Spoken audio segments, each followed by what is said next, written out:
Hey everybody, it's Bust with Battles with Bust number 119, and today we're doing battle in the open rounds of the Worldwalker seasonal tournament. And so, if you want to just go ahead and jump on into the gameplay, by all means, we're going to be playing with Draven, Sion, Discard Burn. We're going to be playing with Akshan, Gnar, and we're going to be playing with Fizz, Riven. And so, if you're only interested in the games, you can click the little things down below and skip on to the first match. But if you want to stick around for the next 20 to 30 minutes, we're going to take some time talking about how we came together with this lineup, what we're kind of expecting out of it, and how to kind of prepare yourself a little bit for a tournament like Seasonals. And so, as with the disclaimer that I give all in our Gauntlet content, I'm not going to talk too long about all of the specific deck lists themselves. I will call out some of these specific choices I've made for this event in particular, but if you're looking for individual guides, gameplay kind of stuff for all of these decks, you can just scroll back in our channel a little bit. I know our previous video was with Fizz Riven. Maybe 2 or 3 videos ago, we covered off on Akshan Gnar, and then Draven, Discard, Sion, Midrange, whatever you call it, is littered all throughout our channel. And so lots of that stuff going on out there. But with that out of the way, let's talk about our lineups a little bit. And so I do need to give a bit of credit where credit is due. I'll bring up the spreadsheet everyone wants to see in just a moment. But I have derived a lot of our stats from Balco's site. That's this one here up front. You may be familiar with his tier list that is quite popular. You can reach this at lor-meta.com. I use this quite a bit just in searching up individual deck lists up here with this archetypes tool. Very useful site that we pulled some stuff out of here. And then also using Legna's site, LLORR-stats.com. Sorry, I butchered the name of your site. I honestly just Google search Legends of Runeterra, and the site comes up that way. But I've since just bookmarked it since I come here frequently, and this is a very easy one to use. But lots of very, I would like to say that Balco's site's a little bit more easily digestible, and then Legna's site here is much more statisticky, and you can really kind of like dig into the stats that you're looking for on this one, whether or not it's by Masters tier or everyone up and through Diamond. And so, as I come across here, I wanted to give them a bit of credit. Most of the spreadsheet that we put together for our matchups here was derived from Legna's data. And so, big props there. Legna also does, or at least they did last season, put together a great meta report following up seasonals. It was very interesting and very useful. Curious if they'll put it together again, but loads of wonderful stuff coming out of these two. Much props from us. But the one thing I did want to really kind of cover off on before we dive into the deck lists here and what we're doing is this is a matchup table thing that comes from Balco's data. And the big important thing I wanted to kind of call out with this meta is the play rate column that I'm trying to kind of highlight here. And that this is the matchups of all of the matches in the Platinum Plus. So anyone that is Platinum, Diamond, or Masters ranked. Since the 310 patch's release. And if you want to take a peek here, the big thing is the play rate column, at least in my opinion. The most commonly played deck in the format right now on the ladder is Twisted Fate Annie at 7%. And this is something I've talked about quite a bit across our Gauntlet videos, and that it's extremely challenging to actually kind of come in and target down some of these decks. As you would play like something like Magic, if you're playing standard, the most common deck in the format would be like 20, 25%, sometimes even pushing up into the 30s. And you tended to like really have these rock, paper, scissors style metas developed where you have the top deck of the format. And then the next thing is the deck that beats the top deck. And then the next thing is the deck that beats the deck that beats the top deck. And so you would just get into this kind of rock, paper, scissors cycle, to where there were like 3 ultra relevant decks occupying like 60% plus of the meta, and then you would have the fringe stuff, the off meta stuff, the brews and everything occupying the rest of that, 33, 45, 50% of the meta. And that's just not what you see here with Runeterra. If we highlight this entire column, this would be the top 25 played decks.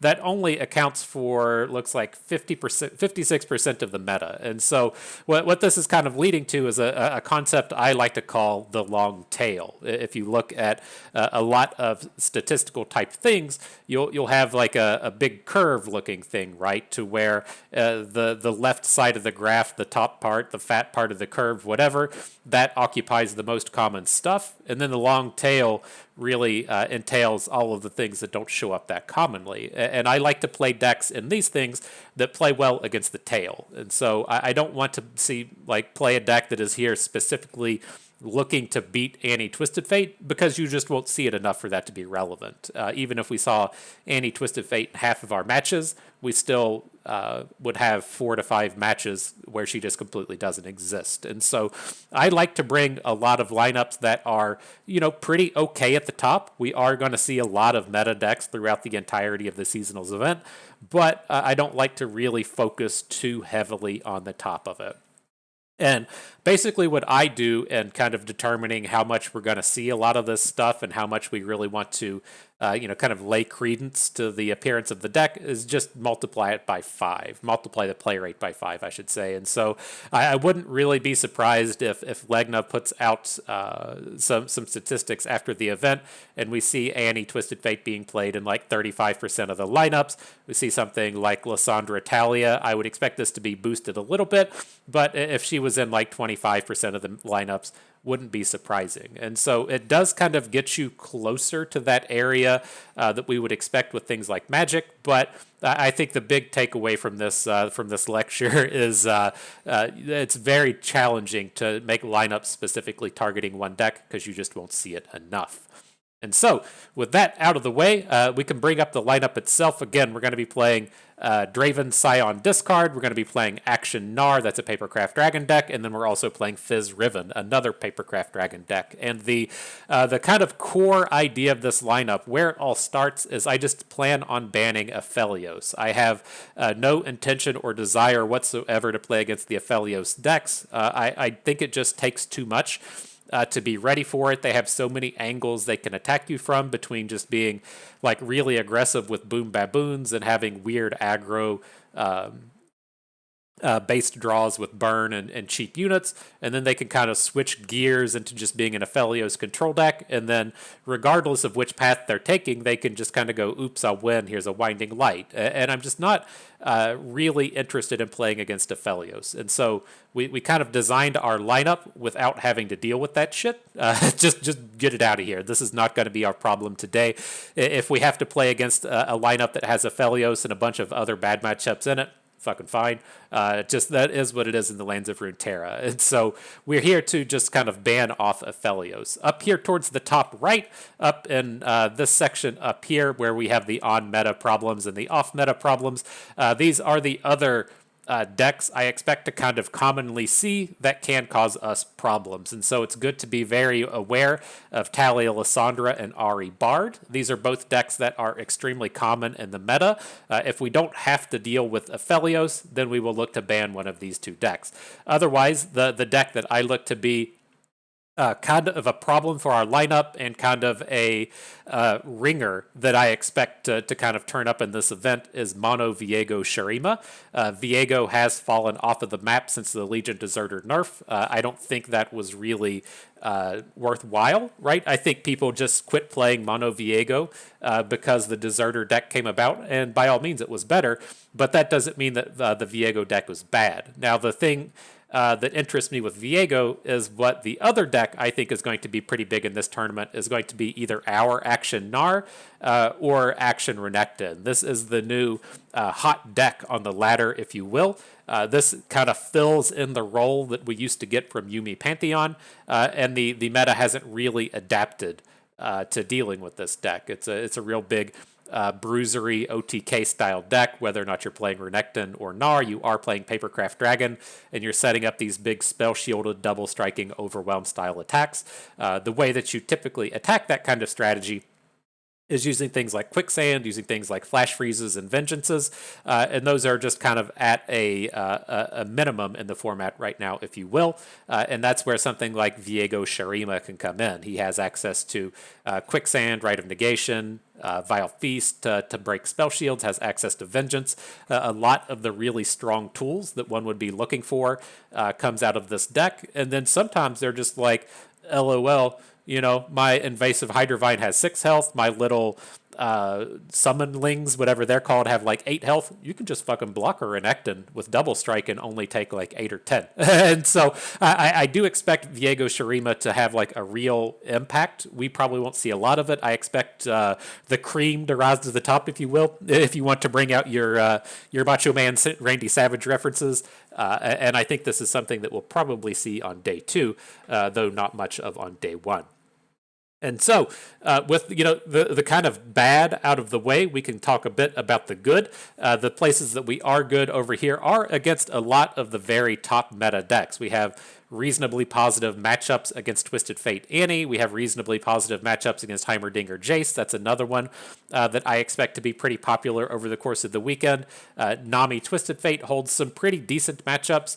I will give the disclaimer that I think the Annie Twisted Fate matchups are skewed high, just because so many people play it. I think the Nami Twisted Fate matchups are skewed low because it's a weird deck to manage and a lot of bad players. Sorry to group people into that. I don't like to call people bad players, but it's a very odd and strange deck. You have to kind of plan combo turns in the future. It's not something that you can just pick up and play. And I think the stats are still slightly high with Nami Twisted Fate, but at the end of the day, I think we still have decent matchups against these decks, and then we still have good matchups against a lot of the other fairly popular stuff, our Lurkers, our Annie Gens, our Annie Burn decks, the Hecarim with anything, the various Sundisk decks. Those are all pretty decent matchups. We're not going to ban any of those over the course of the day. Down here towards the bottom, we do have this good enough section. This is where we can run into some problems, right? We don't want to be playing our Fizz Riven into Scouts, but if we have to, whatever. We don't want to be playing our Draven Sion into Sea Monsters if we have to, whatever. The way that the rest of this is just kind of designed and the way it lines up and the way I'm happy with these matchups is we don't have any double bad matchups. And so if we come up here to the top right again, we take a peek at, say, the Talia Lysandra matchup. That's this one up here that I'm trying to click and bring your attention to. Like, if our opponent bans out Fizz Riven, we just have 2 terrible matches, right? We don't have a great opportunity to actually win against this deck. But if we come down here and say, like, look at Scouts and say opponent bans our Akshan Gnar, then we still have a decent matchup with our Draven Sion. And it's not to say that Fizz Riven can't win, but I don't want to have one of these matchups to where we have double negative matchups. That's a place you have to be really careful with your lineup creation. And so these down here at the bottom left, I just consider this all good enough. I'm not excited to play Scouts. I'm not excited to play Akshan Renekton, but if we do have to play it, it's fine. I would rather spend our bans on other things like Talia Lysandra and the Aphelios deck. The last thing to call your attention to is our little mirror match section over here. All of our decks are pretty evenly lined up. I think that the kind of interesting thing to call out here is the Draven Sion deck isn't that strong against the OTK styles, and that's what we're going to run a bit into. Now, it is kind of interesting. It's tough to place a lot of statistical relevance to both Akshan Gnar and to Akshan Renekton. They're pretty new to the format and there's not tons of data on them, but I feel pretty decent with the matchups showing how they are. And then I do feel like the burn matchup can give Akshan Renekton some fits. And so I think that that's going to be a reasonable enough place for us with a deck that we're going to see commonly. And so that is the main idea for the lineup. The last thing that I'll kind of call out for the lineups, and one of the things that I always recommend that you do, is Sir Turman de Monte Cristo put out their lineups of the week thing on the Mastering Runeterra site every week. Take with it what you will, agree or disagree with their statements. I don't care about your personal feelings, but you do have to concede that whatever they list as the top lineup is going to be extremely popular. It's very common to jump into the regular gauntlets and last chance gauntlets, just seeing whatever their top recommendation is. This is going to turn up. I would expect to play against multiple opponents, fielding this exact lineup of Thralls, Akshan, Renekton, and Scouts. It just is what it is. You're going to see it. And so you should at least get yourself moderately familiar with these lineups and these specific deck lists, because this is going to turn up. And this is one of these places as to where I feel okay against this, right? We can ban Thralls. That's a terrible matchup. Don't want to deal with it. We are teched to play a little bit with the Renekton deck. We'll talk about that in a minute as we get onto our deck lists. And then the Scout deck we mentioned. It's not great, but it's good enough. And so I feel fine with this. They aren't out here recommending that you just play a annihilate the Papercraft Dragon style deck. We did our research, right? We pulled up our Facebook and did our research. We learned all about the various things we needed to know. and I think that this is fine. But it's always worth noting they do put together wonderful material and very, very smart and intelligent things. These guys are way better at the game than I am. They play a lot more tournament material, and so it is very worthwhile to be familiar with this. Agree with it or not, people are going to, again, just pick up these deck lists and play with them, and so you have to be kind of ready for this thing. And so, with all of those things out of the way, the last thing I wanted to talk about before our decks was back to that kind of concept of the long tail. You can take a look at our Fizz Riven matchups. It's not good against a lot of this stuff, right? You see a lot of red in our Fizz columns. It's very weak against a lot of the top decks. And then if you look at some of these matchups in our ban section, the section that actually has good matchups for Fizz Riven, we just plan on banning, right? And so we do seem like we're kind of hamstringing ourselves if you look at a chart like this. But as we kind of talked about the long tail while looking at that chart on Balco's site, that's a place where Fizz Riven really kind of shines. And so just looking at the front page here, I have this sorted by games played. It's a deck that has reasonable matchups against Annie Twisted Fate. That's the most common deck, but it's really kind of hit or miss across this front page, right? It's probably 50-50 between the good matchups and the bad ones. But again, this only accounts for like about 50% of the meta or so. We have another 50% of the meta that we're just going to have to play against the rest of the way.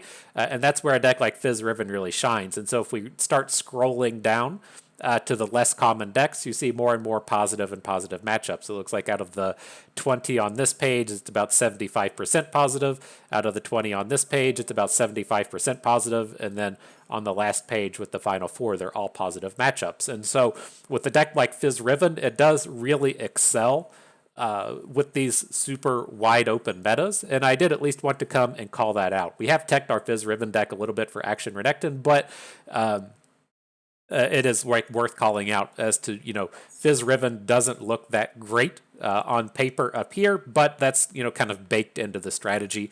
We're expecting the Akshan Gnar to get banned a lot, and then the Fizz Riven is pretty good against all of these sort of off-meta and low percentage meta-style decks. Okay, so moving on from that, the actual deck lists themselves. We are playing Draven, Sion, discard, midrange, burn, whatever you like to call it. We are playing the burn-heavy version of this. I do bring the full collection of burn spells with the full three copies of Mystic Shot, Get Excited, Nox and Fervor, and Decimate. We cut out some of the value-type plays to pull this off, so we're only playing 2 copies of Lost Soul, and then we are playing the full 3 copies of Reborn Grenadier. And so my typical strategy with this style of deck is you just try to do about 4 damage, and then you move into burn mode. And so it is something that plays really well against another wide swath of the meta. It's a deck that I feel like has game against every deck in the format. And if you are in kind of a high roll style mode, which you have to do in an event like Seasonals, you have to go 8-1 or 9-0 across the best players in the world to make the top cut. Things have to go your way throughout the day. And I feel like this is a pretty good deck at high rolling if you have to. The only kind of thing I like to call out with this is I do recommend the full 3 Nox and Fervors in a meta like this. We don't have to worry about Aphelios because we do plan on just banning him out. But as you come into a place like Seasonals, you will see people that just really specifically design their lineups to beat burn decks and to beat aggro decks. The typical kind of way to go about that is to start adding in a bunch of drains or adding in a bunch of lifesteals, and I really like Nox and Fervor as our mean to cancel a drain or a lifesteal. And so while you may not include the full 3 copies or any, as a typical ladder grinder with this, as you come into a tournament like Seasonals, I feel like the Nox and Fervor is pretty important to play. The last note I'll make before we move on is I am playing the full 3 copies of Sion. As we're in a tournament like Seasonals, I like to call this the big brain factor.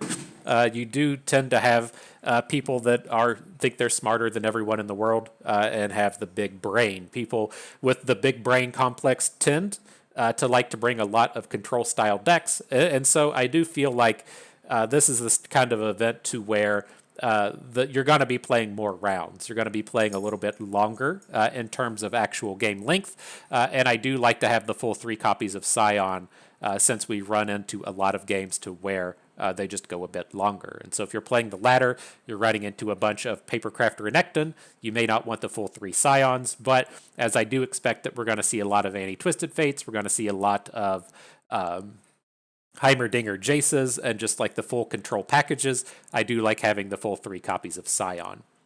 On to our next deck, we are playing Akshan Gnar. This was kind of a toss-up to me in terms of we got a kitty. We'll toss up the kitty real quick. I swear I'm not choking him. I'm just covering up his collar. He says, I'm very comfortable and I want to be on the internet. But no, I felt like this space was going to be taken by either Akshan Gnar or Akshan Renekton. I think Akshan Gnar I think Akshan Renekton is probably the better ladder grinder. It has a much better early game selection of things that you can do, and it plays much better against the Aphelios decks. But with our intent to ban Aphelios out, we're going to have to play against a lot of Akshan Renektons and Akshan Gnars, and I wanted to be ready for the mirror match. And so the things that we're doing here to be ready for the mirror, we're playing the full 3 copies of Pokestick, the full 3 copies of Wallop, and the full 3 copies of Rite of Negation. The idea behind this package is that you have to be able to Pokestick plus Wallop your opponent's Papercraft Dragon unit, and that's going to give you the opportunity you need to get your own Papercraft Dragon styled tack in. And so I don't want to be playing 2 copies of Wallop and not being ready for that. I want to have this full combo ready of being able to Pokestick plus Wallop. The next kind of interesting thing is if you're sitting here saying, hey, I want to play a bunch of Pokesticks and I want to play a bunch of Wallops, do you know what is actually pretty good at that? That's the card Gnar itself, right? Gnar champion flips into Wallop, and then Gnar has all these strike abilities to generate Pokesticks. And so while it can be a little bit more challenging to really generate these explosive OTKs really quick and fast, right? We're not probably going to get a win off of a turn 4 Gnar, turn 5 Papercraft Dragon. It's usually about a turn slower than the Akshan Renekton deck, but we do pick up a ton of utility out of this Gnar. That's kind of piece 1, and that he's quite good in the Papercraft Mirror match. Piece 2 of this is as we play a lot of decks like Anti-Twisted Fate, it's very important that your units don't take damage. And so with the Gnar decks, with the Renekton decks, you find a lot of turns and a lot of games to where you just can't attack with your Renekton. You need to save him damage free so that you can get your OTK turn with the Papercraft Dragon. And so that keeps you from attacking in the early game, since your opponent can just like block with House Spider, right? Put the damage onto your Renekton, and then as it comes around to your OTK turn, they can just be ready with the likes of Scorched Earths or whatever they're using. And so I think it's quite important with a lot of the Noxus-based control decks to have access to this quick attack. The last thing I'll call out here is we are playing 2 copies of Aspiring Chronomancer. I like this for 2 reasons. Number 1, it's quite good against action, right? If your opponent plays action on turn 2, where I guess I should say if your opponent plays a 1-drop on 1 and then action on turn 2, you are free to block their action on turn 2. You get a lot of shutdowns, and this can also attack back into action. It can attack back into birds and Yordle Squires. A very nice early game defensive unit that can also be used to dig for your key cards. And so you can use it to dig for an Overwhelm unit if you need it. You can use it to dig for a Papercraft Dragon if you need it. It adds a lot of utility to your early game. The last thing that we have different in here from our video guide to this deck, we're playing a singular copy of Conchologist. I took out the the one drop that generates the blast cones, whatever that guy was called, and replaced it with the chronomancers and conchologists. Conchologists, again, just another early game play we can throw down on turn 2, use it to generate wallops or whatever we need. Nice little bit of versatility. And so, again, this is our Akshan Renekton, teched a little bit to beat up on... I'm going to call this wrong all the time. This is our Akshan Gnar deck, teched a little bit to beat up on Akshan Renekton while still being good against the various Annie-based Noxus-style decks. The last thing I considered with this was adding Quicksand. I felt like that was just a little bit too much, just a little bit too much additional stuff in here. We aren't really doing that kind of aggro thing, but it is kind of interesting having the kind of burst potential with Quicksand and getting your, if you don't have access to a wallop, whatever you need to break the spell shields or to remove the overwhelm from the combo turn. And so, last deck that we'll be playing is our Fizz Riven. This has adjusted a little bit since our previous video as well, with the addition of the 2 Scholarly Climbers. And so, very much in the same vein as we were talking about in the previous one, as to where you need to be ready for the various Annie decks and the decks loaded full of removal. You can't always count on Fizz to be your protective source of OTKs. And so here we are looking to add in the Scholarly Climber as a spell shielded unit. It's not nearly as strong as the guy that already has Overwhelm, but we do have lots of ways with this style of deck to actually generate Overwhelms between Mites, the Reforged tokens, and then the Riven Sword itself. And so from our previous video, we did come in, cut out 1 Ruined Reckoner, we cut out 1 copy of Friendship, we added in the 2 Scholarly Climbers to get access to these spell shielded units. But otherwise, the things to take note of and to call out, again with the action matchups in mind, we are playing the full 3 copies of Pokestick, only have 2 Wallops here, but we do have a full 3 sets of Conchologists, so we have a few ways to generate that stun. And that's something that we'll see is kind of excessively important with the Fizz Riven deck in terms of dealing with the other OTK decks, since they can be, kind of a step faster than you, depending on who is on the play or on the draw. And so it's nice to have this kind of protective aspect as we're playing against the Akshan decks, the Gnar decks, the Renekton decks, but then also the things like Annie Twisted Fate. And so that's it. That is our lineup. As soon as the event is up, we will be jumping into battle, and that is it. So let's get ready. Let's get in there and get some wins. Am I right? All right, and so tournament day is upon us. There's a few important things we have to do before seasonals actually starts. First and foremost, you all know we aren't actually that good at this channel. We know that this game is actually supposed to be a free-to-play game, put supposed in the old air quotes, free to play in the old air quotes. However, that's supposed to get wrapped. We know this is actually a pay to win game, and we're going to pay the full price today. As I went and looked through our collection, I know the Draven Sion burn deck, the price has been paid. The debt is no longer ours. Everything in here just fully premium, and so feeling pretty good about that. Oh, it was the Lost Soul. I was wrong. This was the last card we needed to turn premium across all of our decks today, and so we were going to do it. Lost Soul, welcome to the premium club. I hope it makes you perform absolutely with perfection today. We got to get our loadouts kind of set it up as well as too. And so I know we have both of the champion skins set. I'm actually going to go with Reckoner's Arena across the board today. No rats running about with the arcade. It's not the arcade skin. It's something else. The Tabletop Tavern. We're going Reckoner's Arena, respecting the Noxus kind of gameplay that we love and enjoy. And so, as we come back to these other ones, again, the decks are fully premium, looking pretty good here. Oh, man. This feels good. Oh, shit. Gnar's not premium? Oh, man. We should probably fix that. We'll go ahead and make Gnar premium as well. I was just going to go and buy some skins. I wasn't, really excited about things like Arcade Gnar, but premium Gnar I can definitely get behind. And so maybe that's how we'll approach it today. We'll just make sure everything's premium. I was just going to go buy that one guy along with the skins, but now that we have to get Gnar premiumed up, maybe we'll take it a little bit slower. Let's check out the Dragonfish deck as well. Maybe we get one premium out of each deck, and that's how we fix our problems, right? And so I'm pretty sure all of these cards are premium. that may mean it's a perfect time to go and purchase a Riven skin. Given I like this kind of classic Fizz, the Rising Tides Fizz. It was a free skin to pick up since they changed his appearance in Bandle City, and so I actually like this one, even though it's free. Sometimes you just get that great value. But let's come out here and get this Sentinel Riven. This is a pretty cool one. I like the Sentinel Riven more than the Cosmic Exile. Cosmic Exile is kind of scary. I don't like the I don't like the scary ones, and so we'll go with the Sentinel. I can get behind that. And man, that price has been paid. That feels pretty good. And so, get these all completely set. I got to go back and make sure we're playing on the Reckoner's Arena on our other deck, and then we'll be good to go. Reckoner's Arena, Reckoner's Arena, Reckoner's Arena, and perfect. And so, a couple of things I did want to say before the event starts. There were kind of two general topics I wanted to talk about as we sit around and wait on this event to begin.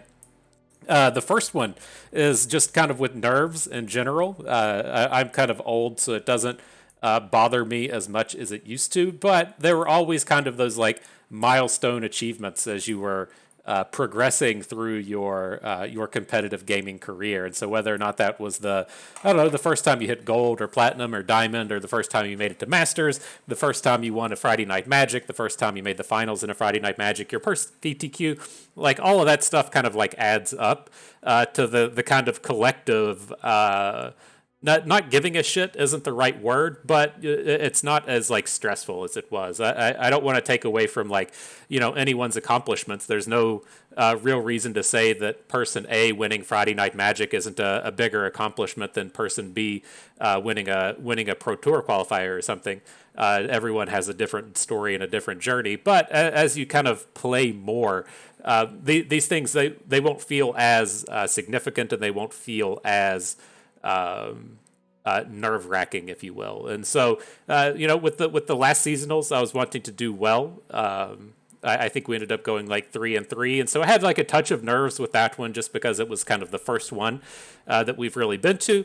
But now with this one, it's kind of like, well, we've been to this place before, and the nerves don't really bother me. And so if we progress to having a good run, if we're pulling off like a 5-1 and a 6-0 or something along those lines to where we're making a legitimate run at the top cut, then sure, the nerves will kick in a little bit, but that's okay and natural, and you just can't let them get the best of you. And so it's okay to just kind of take a moment and get a breather in. If you need to go for a little walk around, whatever, just kind of get yourself in that right mindset.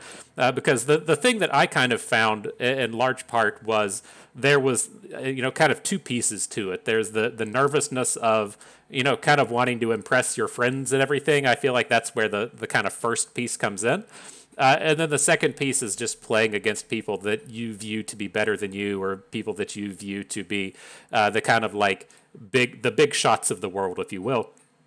And the thing that kind of helped me get over that was with playing Magic Online, right? It's like whenever I was going to a competitive event, did you get paired up against some kind of pro or someone that is exceptionally good at the game? That is kind of nerve-wracking and a little nervous as you get to it. But with like the history of playing Magic Online, I just knew that I'd already played against all these people before. I was a fairly serious grinder on there.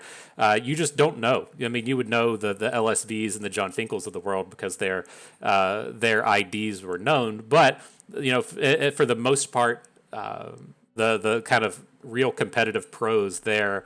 Their in-game names weren't really known, and then a lot of people just come out and play on Smurfs, and so that never really bothered me to a degree, and that's probably something that you should feel the same with, especially if you've already made it to Masters, right? If you make it to Masters one season and then you just start playing in Platinum the next one, you're playing against all those people that were at the top of the ladder the season before, and you never know if you're up against a Smurf account. And so the thing that always made me feel kind of better when I played against someone that had, more prestige, or they had more tournament wins and better finishes and stuff, was I figured that I've already just played them before, likely taken a lot of games off of them as well. And so it wasn't that big of a deal to kind of come in and worry about someone that is much higher level and skill level than you.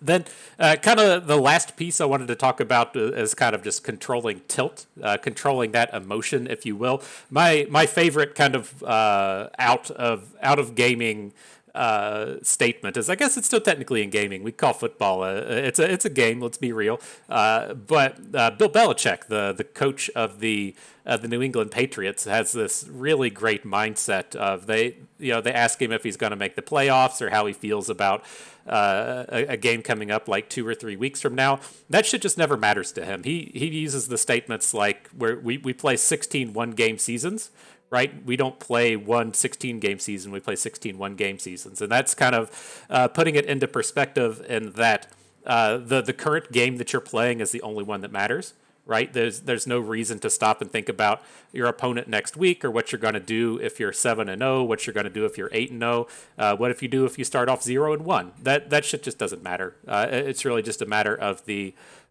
game that you're currently playing right now, and you're going to do the best thing that you can do to win that game as you play it. And I think that's a pretty good mindset to kind of keep in mind as we jump into these. You know, if you start having a good run or if you get off to a bad start, you can't really keep that in mind. You can only deal with what is in your control and in front of you right now, and that's just that current game that you're playing. And so, if you have a bad round, if you have a misplay, if you have something that's really kind of creeping into your head, it's okay to just kind of try and let that go. Everyone gets problems with tilt, but the thing is that's happened. That misplay or that top deck of your opponent's happened. There's no changing it, and so just move on and try to do the best you can from that point forward. But that is going to be the extent of our general guidelines and such today. The sign-in button is here. It's lit up. Let's go ahead and jump on in. I'm sure the policy is great, and let's get these decks going. It's a deep burn. Definitely playing with that one.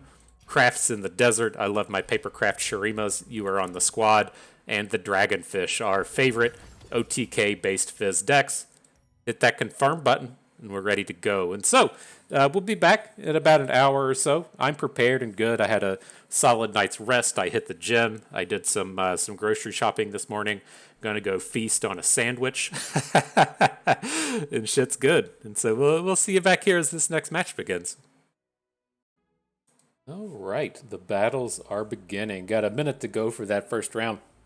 I forgot to give the one last great piece of advice, and that's make sure your phone's charged up. It's kind of one of those odd ones in terms of Runeterra, but I never went to a Magic tournament and was like, oh, I have this kind of alternate way that I can play the game if you need to. But you never know if your power is going to go out or whatever. You at least have kind of a backup way to jump into the game and finish it off in the event of a minor emergency, if you will. My power goes out in round one. I'm just gonna quit. It's fucking hot. I'm not dealing with that. Man, hope you all are staying cool out there, though. You European folks. I saw that there's a big heat wave happening in the Europe, and most of you all don't have air conditioning. It's fucking brutal. Like I feel your pain. I went outside yesterday out here in Kansas City. We had a heat index of 104, and I went outside and basically just said, "Fuck this. This is awful." Like, and the trip from I still went. I didn't end my journey, but when I got back, it was like in like the I don't know 30 steps like from my from my car to the inside of my home. I got real sweaty and was not pleased with it, and so I feel your struggle a little bit. But anywho, back to the action here. What do we got? We got this Viego deck. This should be the Elise control kind of thing. I expected to see the landmark. No, it's just playing Legion Deserter. Interesting. Oh, sorry, I got a dumb shit cat getting caught up in my thing. This is a matchup I'm kind of okay with. He is playing Vengeance. Vengeance is one of the things we look for as we're trying to pull off Papercraft Dragon-based kills. Over here, I'm fine with leaving the Tryndamere deck up. I want to take a peek at what he's playing, but if you can take a quick look, I forget where we put it. It's down here. We tend to have decent matchups enough against the Tryndamere deck, and so it's fine. It's not great for our burn deck, but we can manage. Looks like he is playing a copy of Flash Freeze, but we'll leave that one up. the anti-Ezreal is kind of okay. I'm curious what his kind of anti big unit package is looking like. We have Disintegrates in here, and is that going to be it?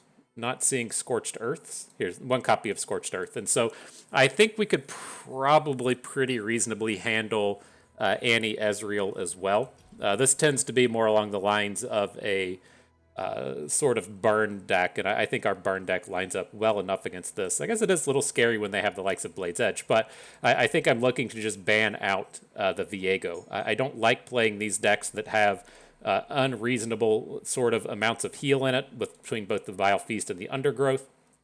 And while we are going to run into that with the Trundlemere deck, I feel like this deck just plays a little bit better in the early game in its attempts to shut us down. And so let me take a quick peek back here one more time, see the full package that this guy is playing. What do we got? The Vile Feasts, the single Flash Freeze, both Avalanche and Blighted Ravines, and Withering Whales. I mean, maybe it's worth trying to give up on this. I just haven't felt like the Trundle matchups are that bad. And then the kind of thing that I expect to happen out of this is he's probably just going to come in and ban our Akshan Gnar. He does seem like fairly well teched into Akshan Gnar, but Akshan Gnar and Fizz Riven tend to be kind of the same deck, and I think this is the kind of person that's going to be looking to play against the Fizz Riven. And so I think this is the one to leave up. He is fairly well teched against us, but I think it's just I don't know.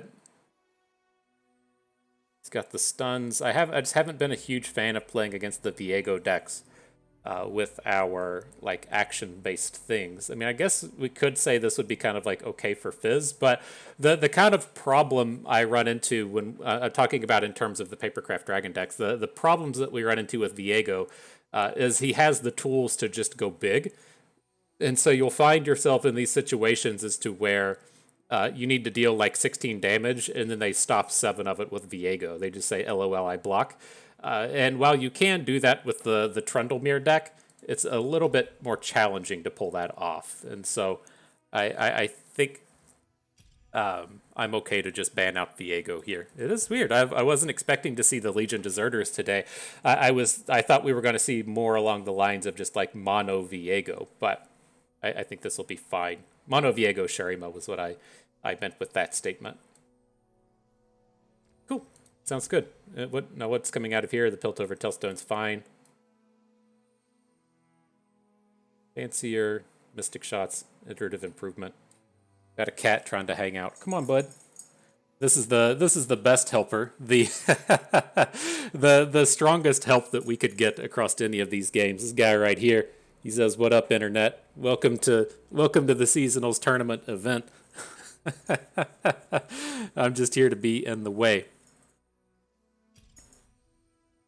All right, Avalanches and Blighted Ravines. I worry, like, I think this kind of feels like one of these spaces as to where we'll probably have to try and 2-0 this Annie Ezreal, but kind of is what it is at this point. Is what it is, as they classically say. And so yeah, I expect our Akshan Gnar to get banned. We're going to ban Viego. See how this goes. And so I think against these matchups, I'm kind of interested in leading off with the Draven Sion. It's just like the way I typically approach these is like I like to play the deck that I expect to have the worst time with twice. And so I think kind of like the burn on burn matchup's okay, but I worry more about needing to deal with this Trundle deck a couple of times. I mean, if you take a quick look at the stats, it says that the Akshan Gnar should be pretty strong into Trundlemere, but he seems like more heavily teched than I would regularly expect to see. All right, the Trundlemere comes on up. He probably doesn't have as much premiums as we do, though.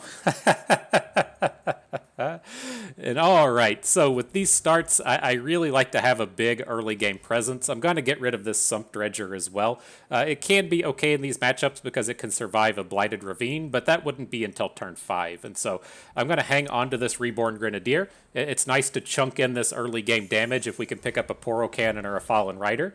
And it looks like we picked up the cannon. Let's just start bringing the heat. Burn deck doing burn stuff. Bud, you gotta quit chewing on my cords.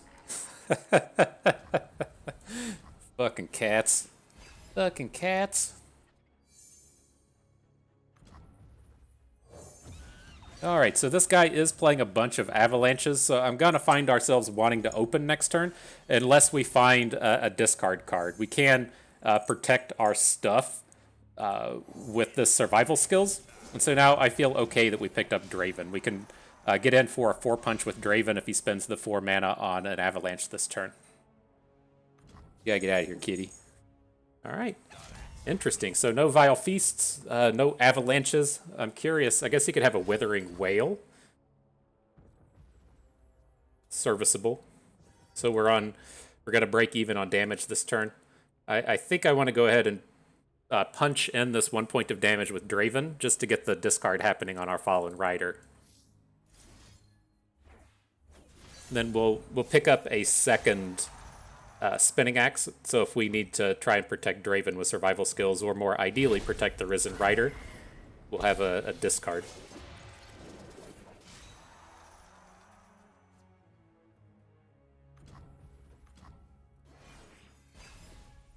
This is the ever annoying Blighted Ravine style turn. We'll see if he brings anything. If he has a Blighted Ravine, I would be like fairly tempted to just drop a Nox and Fervor through Draven, but doesn't look like he's immediately going to bring it. I'm still a little suspect when he doesn't do anything this turn. I think I'm okay with adding just the Daring Poro, and then attacking with this next turn if he doesn't drop a Ravine. Yeah.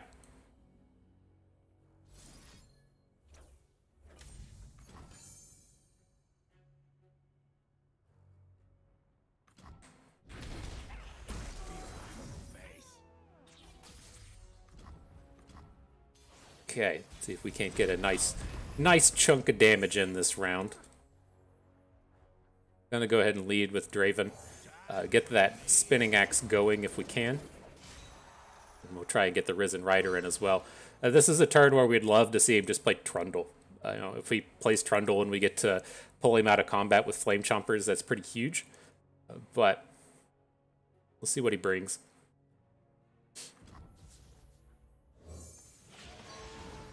I'm getting my whole squad down, my dude.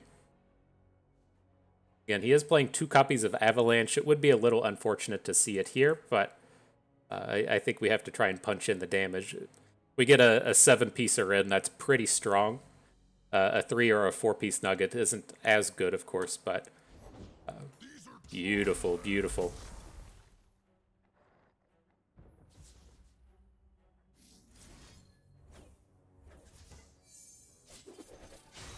So we're definitely coming in for 8. The new question is, do we want to punch in the survival skills as well? I'm a little hesitant to do it because I'd like to have a bit of protection for our Nox and Fervor. But if we attack for 8, that's going to drop him to 6. The downside to not getting the point of damage in here would be as if we draw a Mystic Shot. Mystic Shot would only deal 2 damage, but that would get us to the 5 we need. I think I'm just going to play this a little slow and go for the saving the survival skills. I can realistically expect that we get one more attack in and have one of these units connect. If we're at the point where you say, hey, I'm just never going to deal damage again, then just go ahead and punch it in. But I think we can realistically say I might get a point of damage in this game.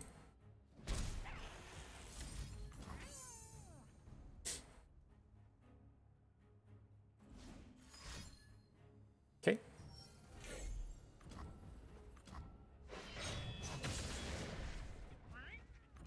Now, the big thing to watch out for now is we can survival skills one of these units. It will go onto the Risen Rider, and then he has a really tough time killing it at that point. And so we should be able to protect it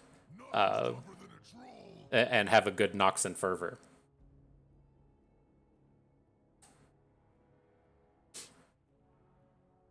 But picking up the Mystic Shot was nice. We should be able to just end this game at this point.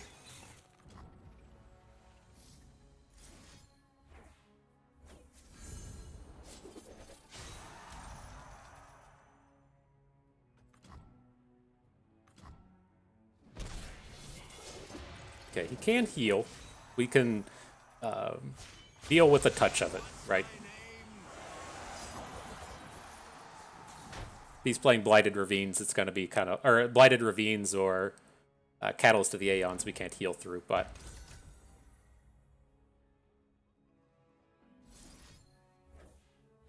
I'm gonna go ahead and just throw the 3 damage to face while our unit is protected. I think we could just leave the Trundle, though. He's not as scary.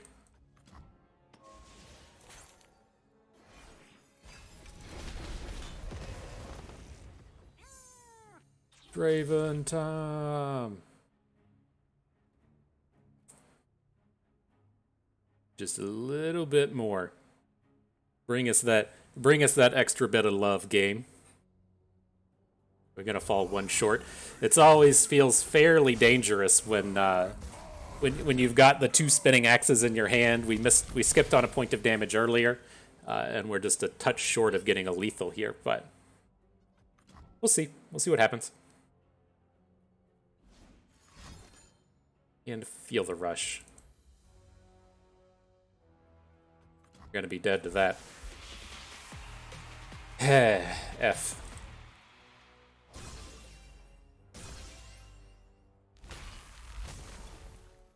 Yeah, it's got 20 some coming in.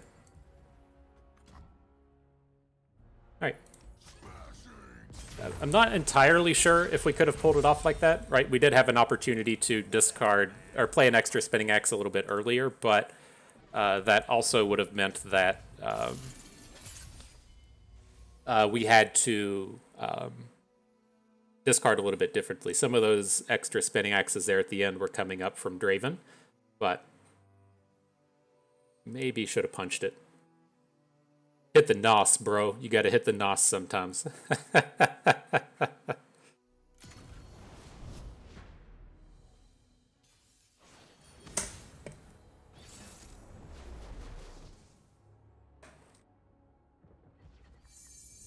All right, not a great start again. We'll hang on to our Poro Cannon. I like these early discard outlets, but I'd prefer some of our Boom Baboon style cards now that we already have the Poro Cannon coming along. But let's bring that big damage hit right from the start. Daring Poro ready to party.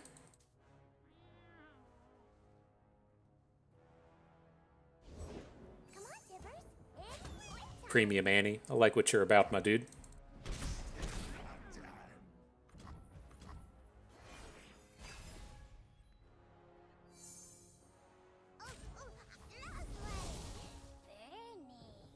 Okay.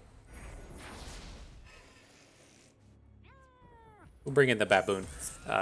Can be a little awkward if they have something like a House Spider here, but I at least feel a little bit okay when we have access to Flame Chompers plus Draven next turn, since we can kind of dictate a little bit how the combat's going to happen.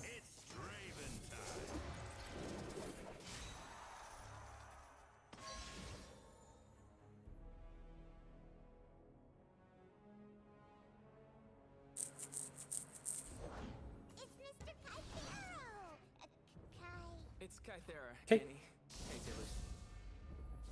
So where are we at? Spinning Axe. It's going to discard the Flame Chompers, give a boost to our Elusive because the stats don't matter here. Going to hook Annie out of combat so our Flame Chompers doesn't die. Well, actually, it's kind of tough. Like, if we want to actually hook this thing in, because if he puts the damage onto Flame Chompers, then our unit starts to die to things like Ravenous Flock, and I'd prefer to just not have damage on our units. But this would kind of lean towards forcing him to block with Annie, which is probably where we want to be. The other downside here is if he has like a Mystic Shot in hand, and so he gets to Mystic Shot the Draven, and then we're stuck with the point of damage onto our Flame Chompers. Okay. Not ideal.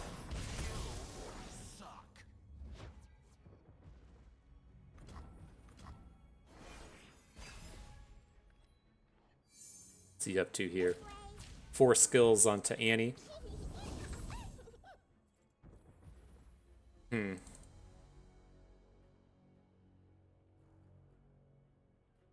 think we just have to take it. If we try and like Mystic Shot Annie and then he has another Blade's Edge or something and she flips and gets to exit the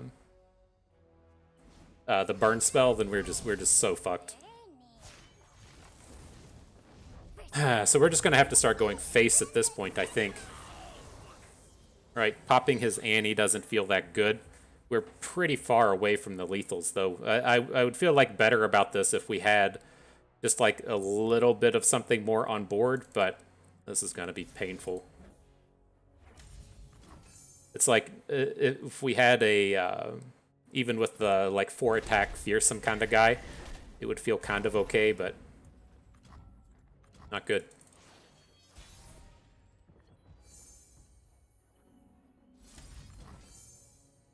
All right, we're counting on you, Daddy Sion. he's not gonna be flipped though.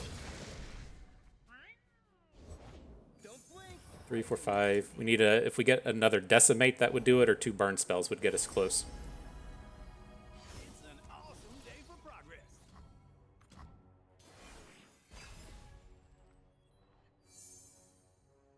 Gotta discard Sion at this point. He's not doing anything.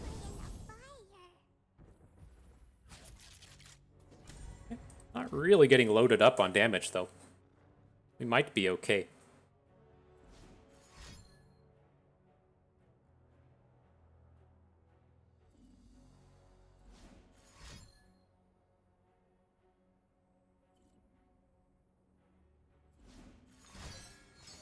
Sure.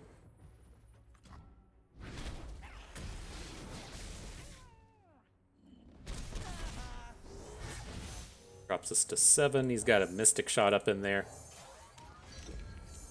Let's see what we can pick up.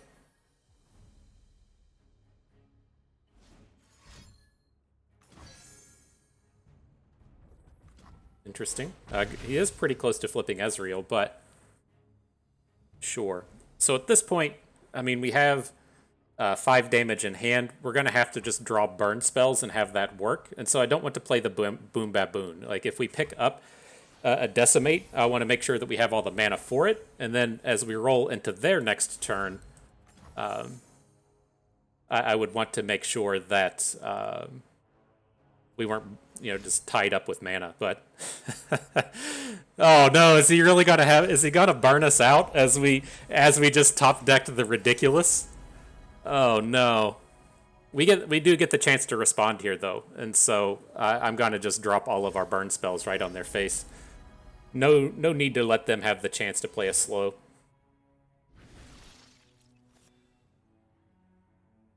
Oh man, what a start. Just drawing the decimates like a boss. Uh-oh, is he gonna have heal? Did he pick up heal? How bad is this?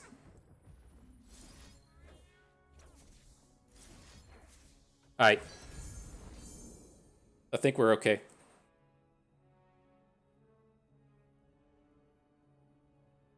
Squeeze them butt cheeks, boys.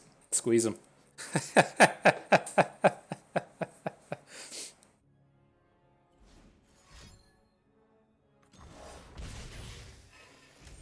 All right, we did it. I'm curious if we got him to take a ride on the old tilt dragon. All right. Gnar coming back to the party. It's a little scary with Gnar. We'll have to see this. I mean, he's got just that giant pile of burn style spells, but we'll see how it goes.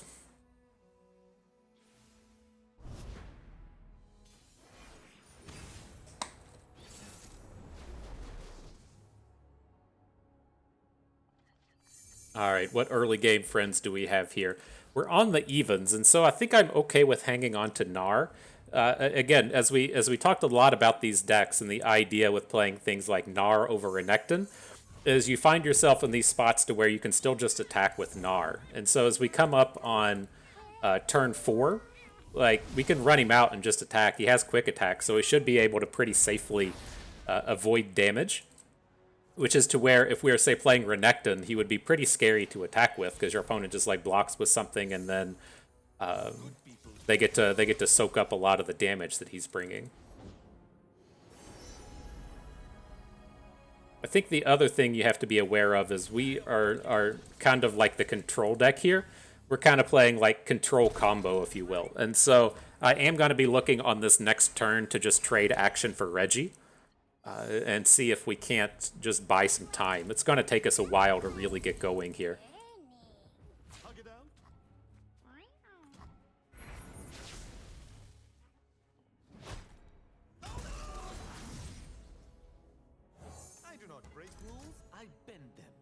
All right, action number 2. Let's get our Gnar in. I assume that some stuff is going to start to die here. And, oh, interesting. We picked up the combo. So we can Ruin Runner next turn and follow up with the Papercraft. We're going to be short on lethal, right? This is only 16 damage coming in. But hopefully we can, like, sink in a point of damage and get him to have to start playing, like, a bunch of spells and stuff here to just drain his hand out a little bit. It's a little scary to say, to like try and get this kill on turn 8 instead of turn 6. And so we'll have to see how things play out in those terms. Right, his deck should be able to kill us by turn 8.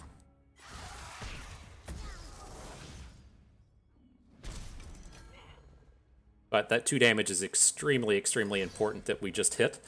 We now have the option to, we have the 16 damage with the Papercraft, and then we can wallop out the blocker. So I would like to see him spend some mana before we, you know, jump in and get this going, but we do have an opportunity there. Picks up Tibbers. We're about to fall pretty low.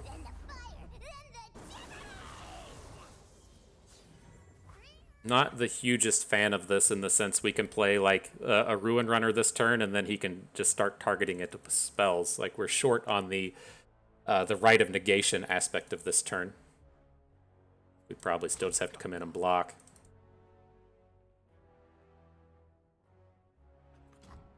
I don't think this flipped action is going to do anything. The Warlord's Palace is nice, but my expectations for action are pretty low.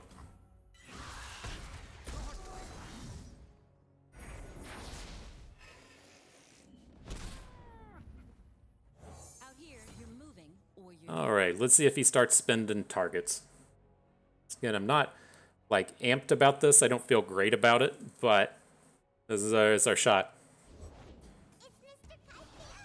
So I think the new question is, I mean, we do have, like, a Rite of Negation, which is extremely good against Annies and the big stack of things that they play. I'm curious if we don't just give this a turn. We have a Wallop for a future turn. We have a Rite of Negation to try and navigate through this. I think this is okay. But just, I don't think we ever win the game off this attack. It's just too dangerous.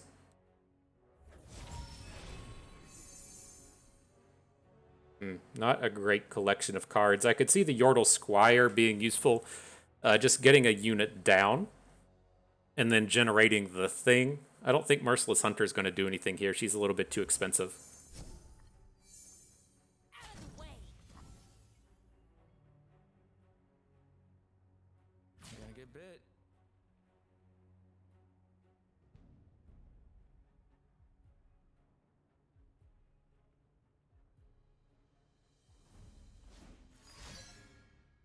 Copies the Ruin Runner. That's scary as fuck. Okay.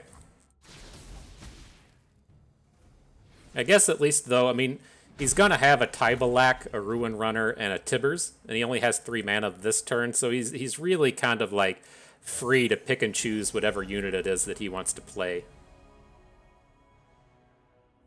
Like the Tellstones. I could see a world where we want the...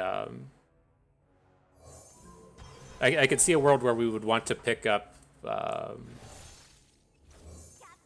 was the other spell in there? It slipped me. Oh, the fairy thing, and then you can try and search for a.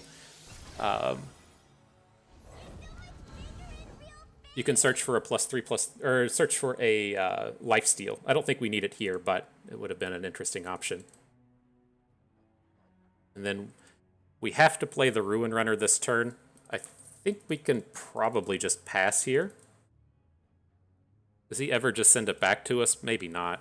Chase what you want without mercy.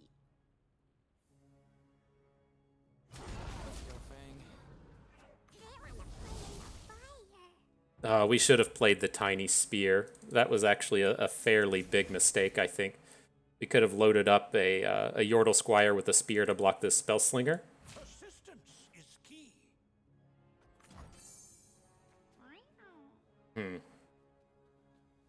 Not super ideal. Okay. Scared of a fair fight?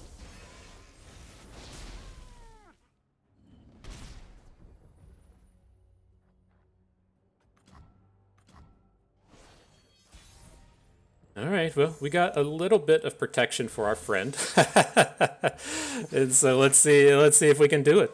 Let's see. He's played the Annie flipped Disintegrate, so it might be a little bit safe in those terms.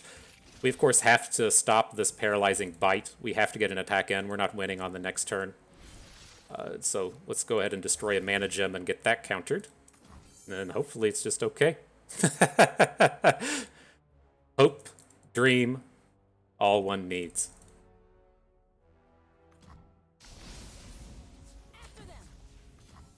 All right. Did we do it? Did we get in there? Uh-oh, he's playing cards. That can't be good, right? Uh-oh, just the Mystic Shot to face, that's it? Market a W for bust. Man, what a heart-wrenching collection of games. That really gets the heart rate up. I don't know how your heart rate was going, but man, we are really bumping after that. But whew, that top deck to Decimate, some of the beauty in there is sweet. But hey, market a W. We get our first victory. No goose eggs for us today. Bust is pulling down a victory. And we'll see you back here in about 36 minutes. Okay. Made it back just in time. I started doing very important tournament-related activities, like cutting up a watermelon, and so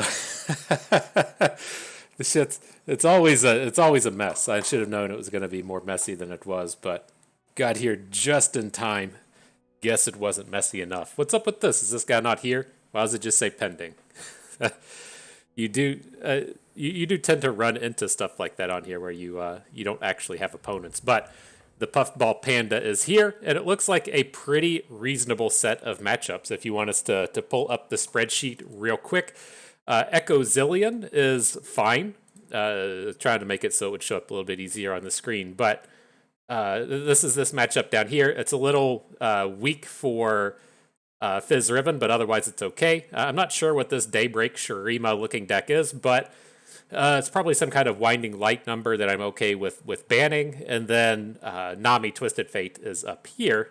A little bit challenging to see again, I'm sorry, but it's a positive set of matchups across the board. And so I think I'm okay with just trying to come in and take out this deck. Oh, God, I forget that we get to see deck lists in here. Yeah, he's playing the Winding Light and Quicksands. That actually, it may not be that bad.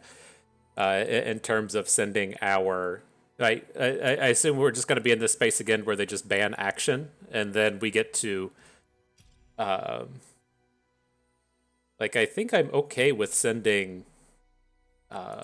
Papercraft Fizz into this. I do worry a little bit about the likes of Diana's, though. And I think we are fairly well tooled to deal with the Echo Zillion. I don't expect to see anything too crazy in here. I was hoping that we would just get to sit around and complain about the likes of Fallen Feline today. But I think the Echo Zillion's fine.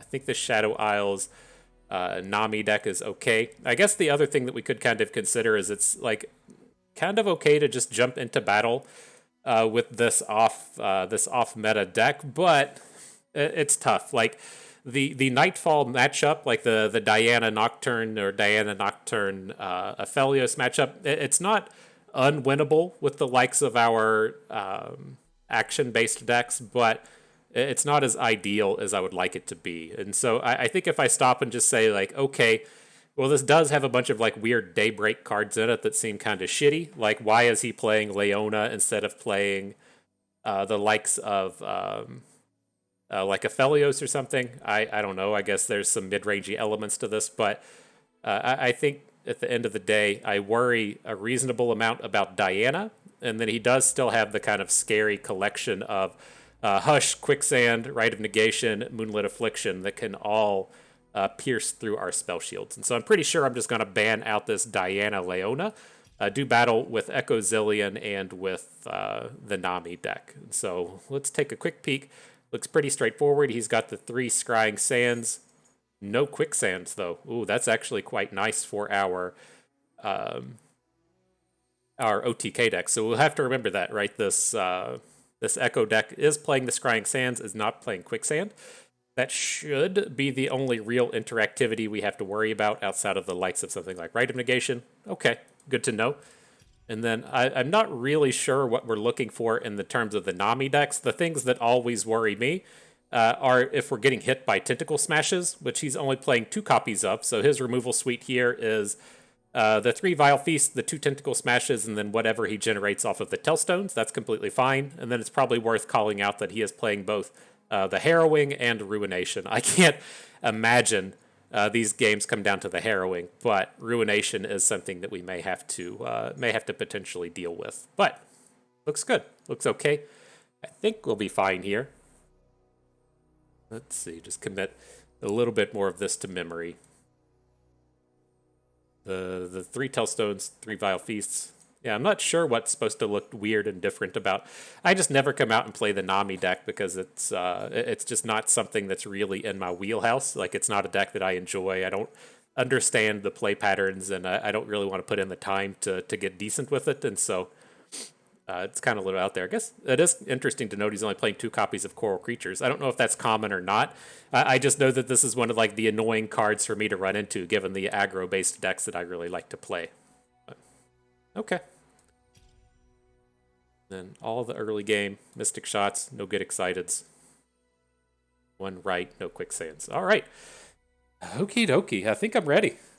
Gotta take a minute to catch my breath after running around cutting up all that watermelon. I think we'll be okay. I think we'll be okay. And again, I expect he's going to just ban the Akshan Gnar. But I'm curious if people will start making us play like double dragons, if you will. Have to play the dragon deck twice. All right, ban and Diana. Get out of here. See you ladies later. And hey, this guy's making us do it. He's making us play the Gnar deck twice. I'm going to lead off with Fizz Riven. This one had a slightly negative matchup against the Echo Zillion, and so if we have to play it twice, that's fine.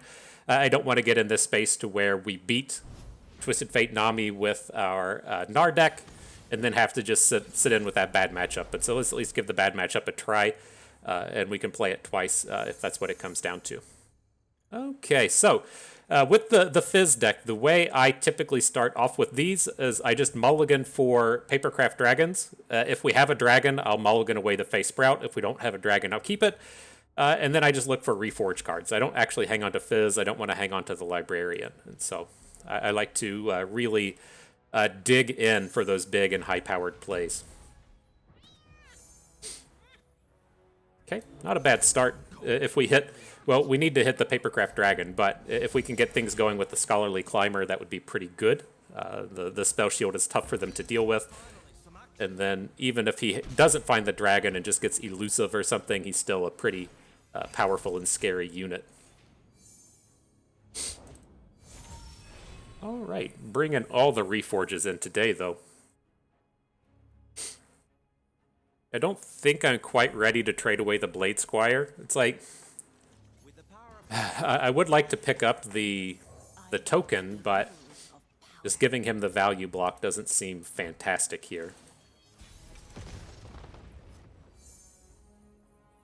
These hands mental and magic. Desjardins. Looks like he's got a Scrying Sands. Oh, Mystic Shot. Sure.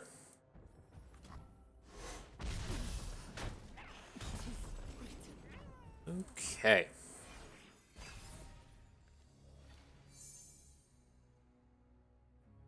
Now that we pick up the stick, we could potentially look to take down the Chronomancer, but I don't think so. I think I would prefer to try and build up to something a bit stronger. Exciting than an unsolved mystery.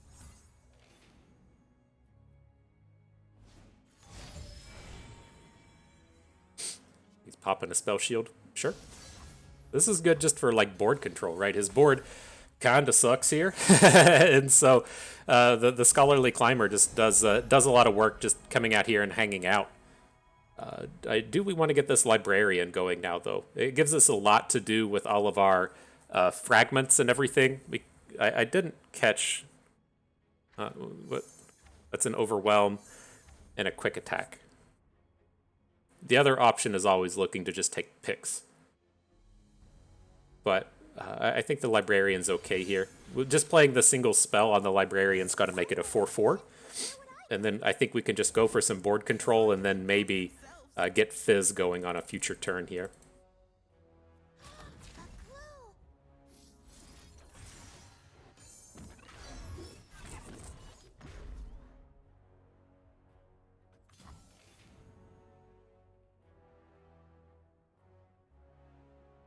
No quick attacks. If he wants to trade away his Echo, I'm pretty okay with it. It's not that big of a deal.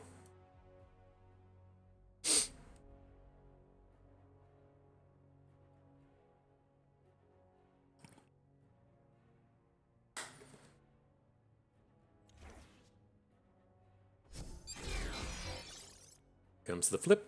Sure.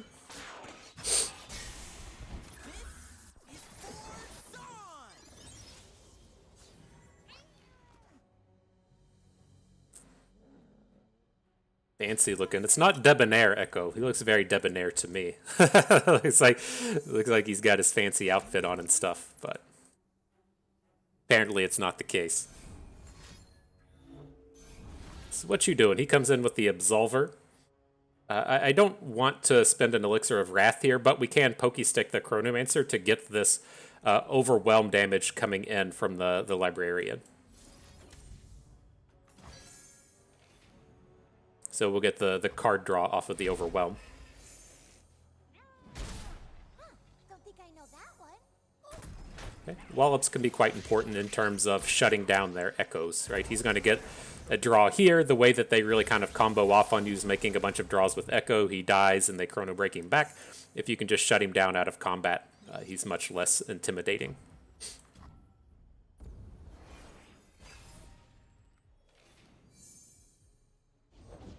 New tech, new tricks, new day, new Sion. Got the book. Let's start our search. Just as I suspected. Let's see. We probably just want to go ahead and pick up the shutdown. So let's wallop out Echo. Don't need him drawing a bunch of cards here. We can take the 3 from the Archivist. Well, it's like we want to like throw away the Blade Squire at some point, but we also want to kind of like prevent a big damage turn from Echo. Let's see what happens. We can try and put a quick attack on the Assistant Librarian this turn. See if we can't get something big going there. You ever did anything for me? And then we don't have to worry about Quicksand, right? So he's not going to have a way to come in and challenge our Fizz. So no worries in that sense. Right? A lot of times attacking with this Fizz, he could Quicksand away the Elusive and make a block, but given that he doesn't have a Quicksand, not a worry.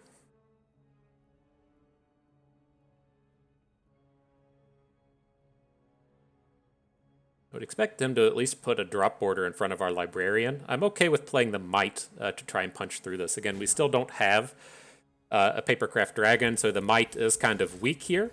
And then we also have 2 Trinket trades, and so The trinket trade isn't super ideal in terms of picking up a overwhelm, but it does give us an option. And then, of course, if we ever kill off our Blade Squire, that'll give us a third fragment. The third fragment will generate the Riven Sword that we could then use to try and finish the game. All right, looks like we'll just be in chum the waters mode. Just get this big board coming at him. We must tell our stories, lest they be forgotten.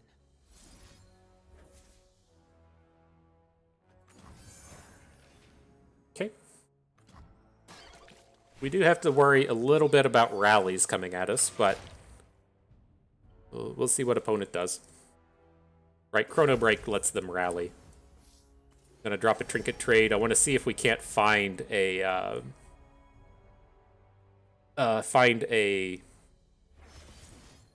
stun. Recall a unit. Not that great here, but it might serve some use. It's not going to do anything with his guy down here on the right, the Voice of the Risen, but I could see it being useful to say next turn. Is that all you got? Coming in for 10. Okay. We can still handle this if we get Chrono broke.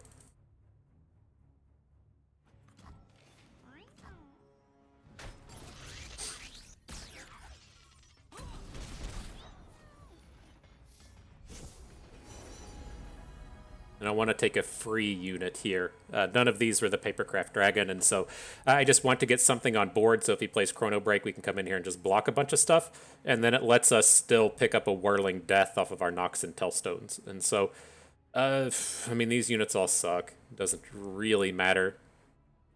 Just pick up the Flower Child, I guess. Well, it's never going to do anything. We'll pick up the Quick Quill. Oh shit! You cost mana. I was thinking we had a lantern on the board. Okay. Just don't ignore that. Ignore that thought.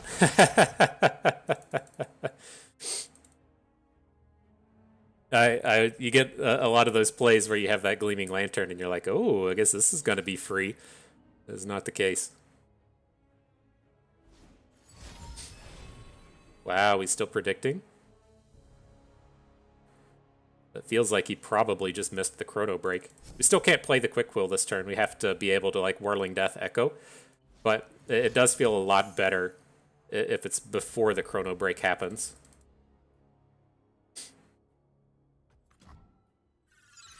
So he didn't lose any allies. He gets to return 1 unit to hand. We can say, like, take 5 from Voice of the Risen, but that's kind of scary. Now, I think the thing we'll look at is what if we put a blocker in front of Echo, 1 in front of the Archivist, and then we send back the drop border, and then look to take 5. How much damage can we come in for next turn? We got like 3, 6, 7, 8, 9 if we need it. 10, 11. So can we win without the Tellstones is the question. Like we have 3, 6, 7, 8, 9, 10 coming out of hand. That's all enough to go on to Fizz.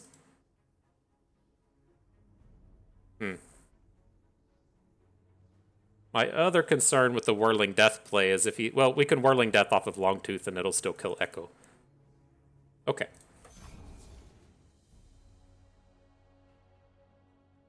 This is my future. I guess the other kind of option we would have here is... I guess we just have to accept we die to another Chrono Break. He just did an additional predict, and so I assume that he probably doesn't have one here. So let's just go ahead and do this. I'll put Fizz in front of Echo just in case things go completely sideways. We don't want to die if this fails, but I think we can Whirling Death out of this.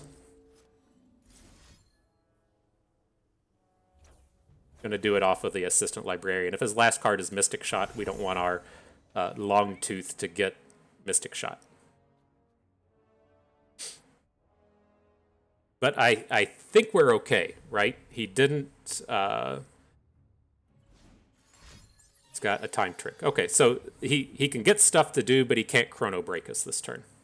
That costs 3.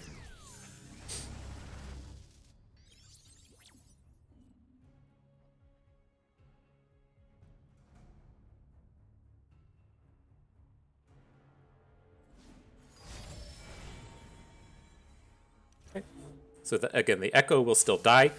He gets to save his Voice of the Risen now, though.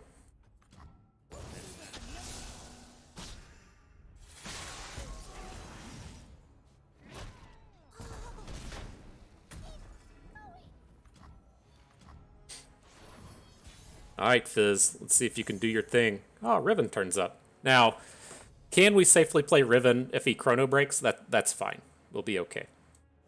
Heart and blade, both broken. We'll be okay.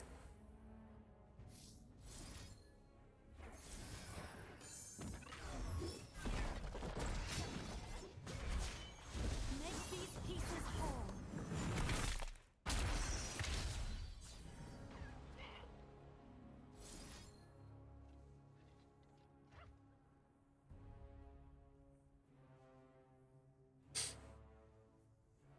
We don't actually need to play the Overwhelm Fragment if we put the blade onto Riven. Okay. The downside to this is we do risk Fizz not being able to deal enough damage. Coming in. I think we're going to be fine with both of the elixirs, but...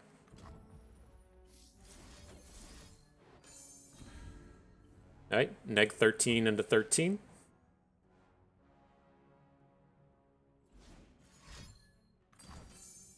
Plays a Mystic Shot.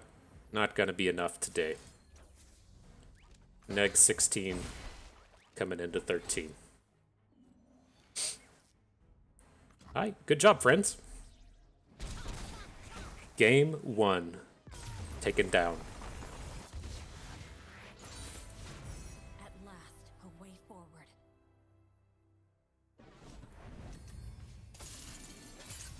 Alright, Gnar. Let's do your thing, my bro. Can you still see their decks at this point? Curious. It's not a bad thing to know.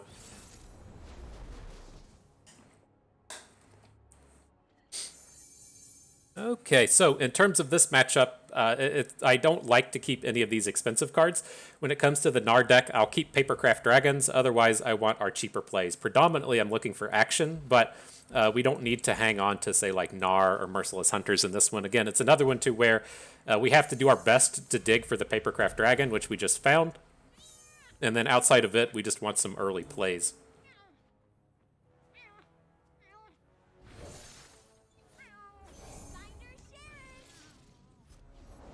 Slightly awkward being on the odd attacks here. I'd like to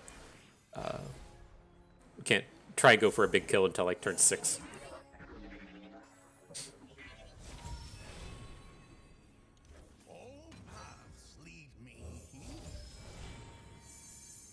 What do we got? How quick are we going to be to flip one of these champions? I think this Absolver may be pretty important because we're going to struggle to deal damage to our opponents. Now, we can come up with these kind of lines to where we get a Pokey Stick in hand from a Gnar attack, and then we use that Pokey Stick to flip our Gnar, but I don't feel, spectacular about that right now at this point. We're not taking it. We're taking it back.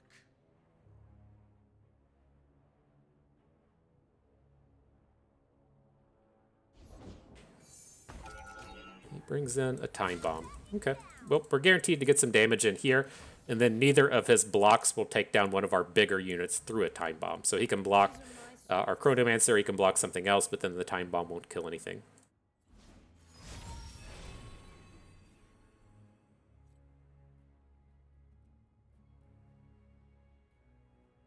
Curious how this plays out. Like, a lot of the reason that we chose to play Gnar over something like Renekton is that you get so much access to Wallop, right? Gnar flips into Wallop, and then we play, of course, the card itself, Wallop, and then we play the Conchologist. Just a little bit of Conchologist in this deck, but we do have additional means to actually put them in our deck, and it just works so nicely against the likes of these Echo decks when you get to shut down their predicts and shut down their big combos.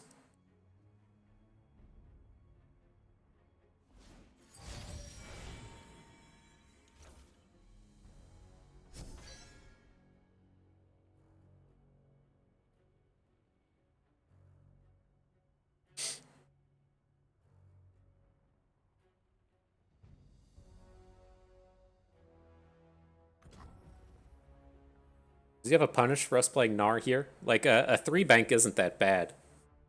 Okay, let's just let it go. I'm not sure what his angle was here, if he just doesn't have anything, or if he's not quite willing to play an Echo or something there. That's all fine. I just want to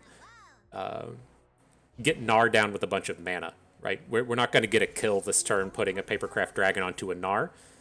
So I feel a little bit safer with him now, being able to swing into boards like this.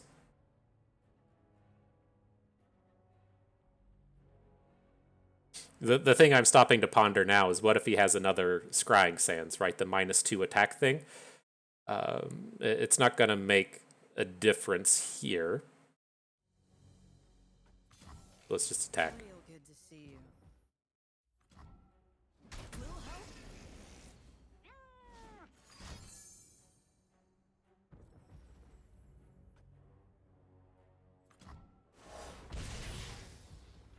Okay. Is he just going to bring another Mystic Shot? Let's go ahead and Pokey Stick in case that's the plan. We can't, say, like, Absolver out of this. And so if we Pokey Stick and get a flip, that gives us a chance. We can maybe just play Papercraft Dragon on him next turn. Let's see what turns up. That's not going to do it. That's not going to do it.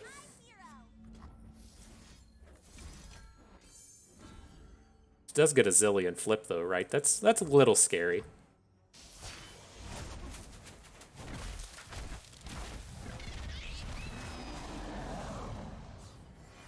But look, facing down Gnar just has to be big scary though, right?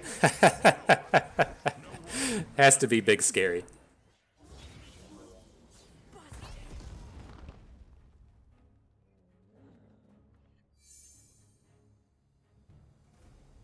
All right, so my thing with this turn is I'd like to still have like Wallop mana, and so I don't want to get like super involved with the turn. I just like it's pretty bad for us this turn if we play a Papercraft Dragon and then he plays Echo, right? That's pretty intimidating, pretty scary. Now that he plays Echo, we can just Wallop him out of combat, really slow down whatever he's trying to do. Back in the game. This is my future.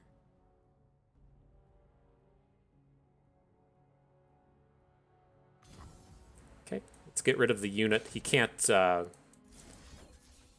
play the revive spell this turn, and so he does get like an additional point of blockage with the Zillion, but I think that's okay.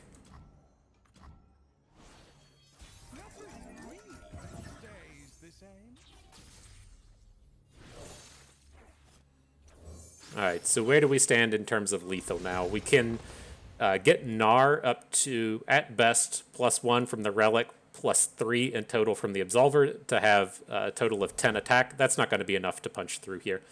And so we'll just play this one on the defensive side of things.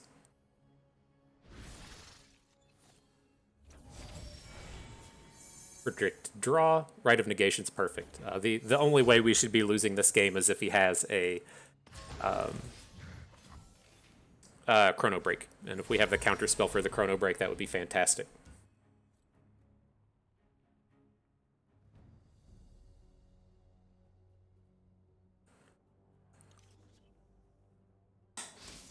These are my streets. Okay. Then ideally for our next attack, we'll just have a ton of mana and be able to punch in safely.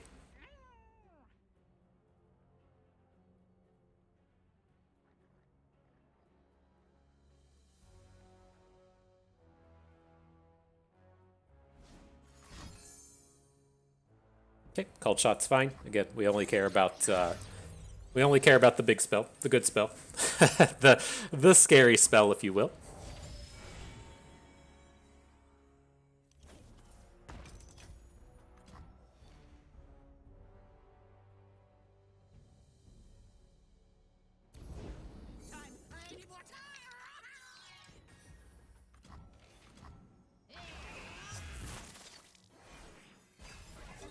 Alright, down to mini Gnar.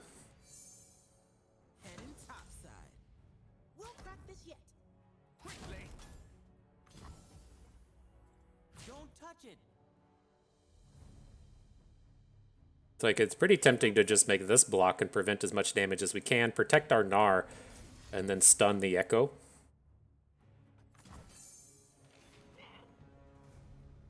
We still have the Rite of Negation if we need it. I believe he was playing one copy of Rite of Negation. So, like, they do get to really craft their draws quite well. But, oh, there's his right. This isn't a lethal that he's punching in. Okay.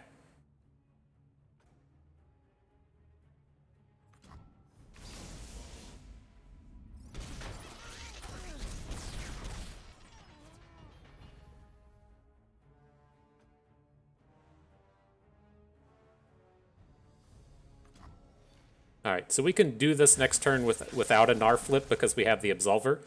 We'll give him a chance to spend some mana, but I think we're okay here. It's not the end of the world if he just sends it back to us without doing anything. I think he's going to play some more cards. I guess it's safe enough to just say, like, add a Yordle Squire.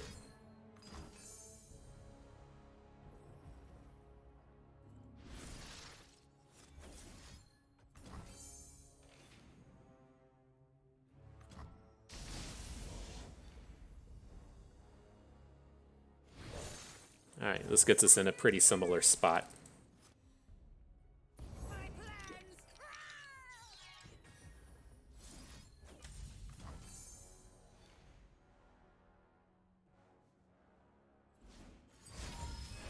I think he's just digging for crystals. Maybe if he plays a bunch of Hexite crystals in the middle of combat, he can try and kill our Gnar.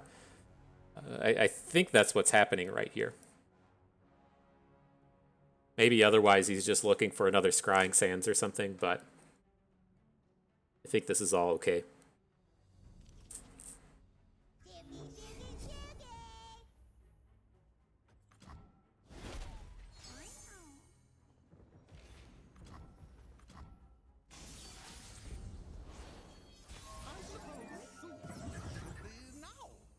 Okay.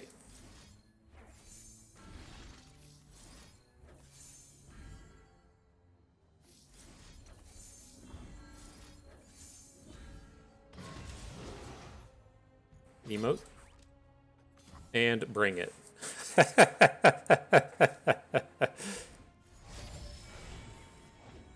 Uh-oh, there's crystal number 1. I think we're pretty safely out of Hexite crystal range, but I think that was his angle here, was if we can pick up some crystals, maybe we can play double crystal Mystic Shot or something, and oh, I guess we were at 6. That's a chance he would just burn us out. He didn't get that opportunity, though. Market a W. Bust is 2-0. GG, my dude. All right. Be right back at you in about a half hour. All right. Less than 1 minute. Let's go.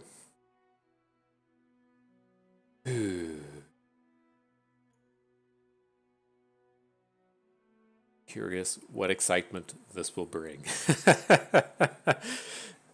Oh, man. I didn't come prepared with anything to say. So I just like I made a rush. I was like, all right, well, I gotta go run to use the bathroom and get ready and come out. I have 1 minute left. It should just push the button and be ready to go. Now we have to wait even more. Jesus fuck, Riot. Maybe I should pull up the spoilers from the day. I'm not sure if they even got posted. I saw a fair amount of Twitter hate towards the spoilers and stuff. Maybe they didn't make it. But all right, this is disastrous. This is a matchup as to where we're going to have to just beat this Trundlemere deck twice. It sounds like kind of a tall order, but if we pull up our handy spreadsheet, again, we have problems up here with Ashe LeBlanc. That's up here in the top right, trying to make it a little bit easier to see. And then we also have lots of problems with Talia Lysandra. Talia Lysandra is the one that I'm ultimately going to be banning here today. And so let's at least like take a hot moment and think about what our opponent is likely going to do. If they know and think that we're going to ban out their Talia Lysandra, if we're up against Ashe LeBlanc, that would point towards them just maybe, wow, I wonder if they ever leave our Draven Sion up. Like, the thing that I kind of worry about things with, like, Ashe LeBlanc is they play a bunch of flash freezes, and that tends to be fairly problematic for our deck. But what I think we'll end up seeing is if we take a peek down here towards the bottom left, I know this stuff's hard to see. It's I wish I had a better way to go about this. But like with the Trundle Mirror deck down here, we should be seeing a good matchup with Akshan Gnar. And then the thing that starts to get me curious is if he's just going to ban Akshan Gnar, like which of these decks do we... I guess that's the question. Like, which deck do we think he'll ban? Is it going to be the Trundle Mirror? It's like I just have a feeling that like we can manage this Ashe LeBlanc better than we can manage the Talia Lissandra. Let me take a peek at these real quick and see if they're set up in a certain way. Let's play 2 main deck flash freezes out of this. Nothing else. Lots of kind of odd looking selections. Into the Talia Lissandra, it's probably just Turbo Lissandra. Looks fairly turbo-y. He's got the 3 sisters. He's also including a copy of Quicksand, which is a bit worrisome. And so I think we'll just accept that this matchup against the Iceborne deck isn't that good. And I would assume that, right, if you're going to kind of like level this, I would assume that he's going to just come in and ban our burn deck and then allow us to try and play 2 Papercraft decks into his lineup. But if that's going to be the case, where we're taking 2 Papercraft decks into his lineup, we would actually prefer this Talia Lissandra up here at the top to stick around, as opposed to banning Ashe LeBlanc. And so I think I am actually like starting to lean towards banning Ashe LeBlanc, and then hoping that we can just handle the Talia Lissandra with a kind of minimally good matchup in Fizz Riven. I think that's the way I'm going to go, kind of like hope this pans out and hope it's the way it goes. Is just assume he's going to ban the burn deck. He's going to force us to play 2 Papercraft decks. And so if that's the case, if we're playing the 2 Papercraft decks, I want to be able to take Fizz Riven into Talia Lissandra. And so that is what we're going to do. We'll ban out Ashe LeBlanc. It just kind of like feels like what they're going to be doing, right? Their lineup says, hey, I know like Renekton, and I know the Papercraft decks are going to be big. I'm going to play an anti-Papercraft lineup. And so let's just play against 2 of them. I think at like the lowest level, that's what that's going to be. And so into the Trendemir deck, he's playing 1 copy of 3 Sisters, 2 Avalanches, 3 Vile Feasts. Okay, he's got the full package. This looks very similar to the list from earlier. He's playing 2 copies of Ruination, whatever. The big ones here, he's got Withering Whales, Cattles to the Aeons. He's playing the box, which is interesting. Let me come back to that. I'll try to remember it a little bit better. And then in the Talia deck, the cards of note for our combats are going to be 3 Sisters, playing the full set, single Quicksand, single Avalanche, 2 Rite of Negation. Don't usually see Avalanche coming out of Talia Lissandra, but okay. They usually just go more all-in-y, more turbo thrallies with the turbos, if you will. And so that's going to be fine. I can't bring myself to leave this, leave the Flash Freeze deck up. Okay. What a nightmare, though. Don't think he's gonna let us have the burn deck. I think I'm still okay with this. If we're wrong in how this situation goes, I think I'm gonna be fine with that. But ideally, we'll get to play Fizz into Talia and not have that just be horrifically bad. Whereas Fizz into some of these other decks just kind of is. All right, I'm prepared. We have planted our flag. Our strategy has been selected. I think that's a pretty important skill to have, or it's not really a skill, but a way to just kind of like, I like to call it just coming up with a game plan and then sticking with it. It doesn't matter if that game plan is right or wrong. It looks like we turned out to be wrong with this one, but I think that's the important thing to do. He went the other angle. He out-leveled us into the Fizz Riven. Kind of is what it is. All right, so I'm going to start with the Draven Sion. Again, if we pull up the matchup chart real quick, I don't want to be too slow here. The Draven Sion is a coin flip against the Trundlemere, but then a bad matchup against Talia Lissandra. So I feel like if we have to play it twice, that would be the more kind of ideal route. Okay, this is a classic matchup we were just banning out in the last seasonals. As we played the last seasonals, we were looking to set it up to where we were picking on a couple of decks. We were trying to pick on Talia Lysandra, and we're looking, or not Talia Lysandra, Talia Ziggs. That was a fairly popular deck last season, and then I think we were also aiming to just beat Pantheon, which this deck did okay against. Is that right? I don't even remember. But nonetheless, good start here. We got the Poro Cannon into Fallen Rider draw. It's always very good to be able to lead out with these powerful curves. If you can get a hit in with the Risen Rider, that takes you so close in terms of winning the game. And so I feel pretty good that we got to pull this off. Let's see how opponent spends their mana on this turn. That'll kind of dictate what we do with the next one. I'm going to say most likely we're going to play the Risen Rider and then just be open attacking next turn. It's too troublesome for him to play like avalanches. It just sets us up for ruin. Nice start. Nice 5-punch to get in there. A little 5-piece nugget, if you will. And then I think we have to add units to the board. It's going to be like a little unfortunate if he starts to drop Blighted Ravines, but it kind of is what it is at this point. We have to spend our mana on something. I'm not quite ready to just start dropping Decimates, and if it comes down to it, we can just play a Sump Dredger, right? Sump Dredger survives through Blighted Ravines. Ooh, interesting. So we're gonna get to attack next turn. I'm looking to play Boom Baboon, and then discard the Flame Chompers next turn. Ooh, this is big. This is big. Bow to your king. Okay. I'm gonna put the plus attack onto a little Poro. That's just going to be, ooh. Do we get in more damage this way? Like, say we play, if we bring in the Reborn Grenadier, I think that's just going to be better. And then we still have the opportunity next turn to perhaps burst out of Flame Chompers and block the Trundle. I think this will result in the same amount of damage, but it may also get this Faces of the Old Ones off of the board. Let's go. Let's go.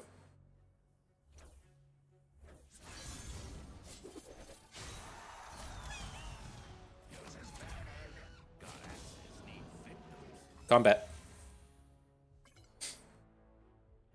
Let's talk about your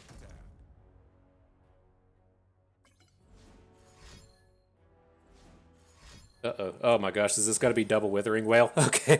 I guess that's like a little bit too much mana, but I saw the 2 spells come to the middle and I was just like, oh fuck, this is so bad. This is certainly not great, but man, that would have been brutal if he had an AoE.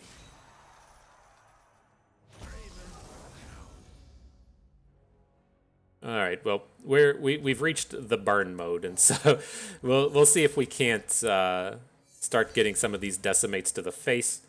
How close are we with Sion?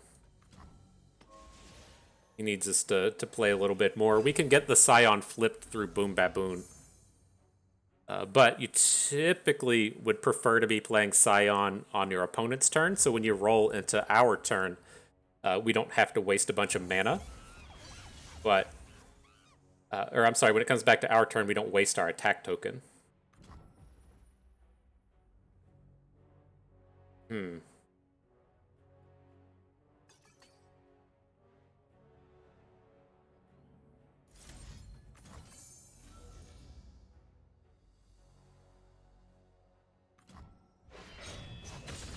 Alright, let's see where that gets us. We gotta drop a bit. I don't think we're gonna get any damage in this turn. Like, it's realistically would just get damage in with the Daring Poro.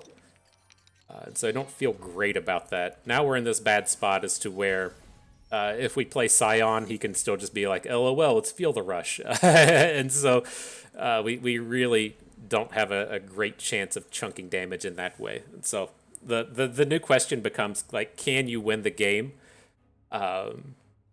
with burn mode from this point? And we're like a little far away, but I think we have to just start having something go well. I guess the new question is, can we survive a Feel the Rush? Which he hasn't played as Pillar yet, so we would have an opportunity next turn to drop a Decimate.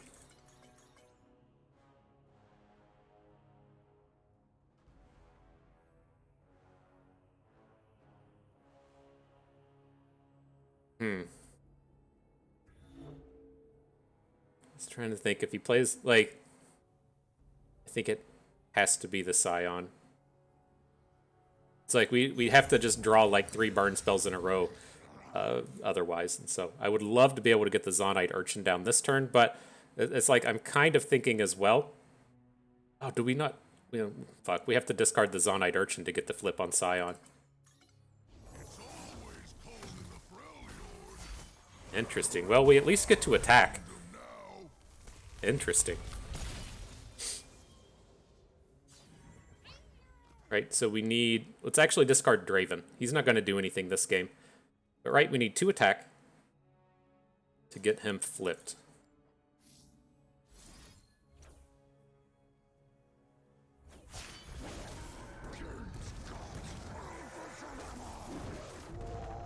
Roar! Not feeling great. He's got a shitload of mana, right? But we gotta try. So here, get his relevant units out of combat. His biggest block is now onto Sion. Just leave the Sump Dredger back in case it needs to block a 10-10 Overwhelmer. Not expecting big things out of this turn again, but this is our shot of vengeance. So we'll get to re-attack. Miss out on some of these choice blocks,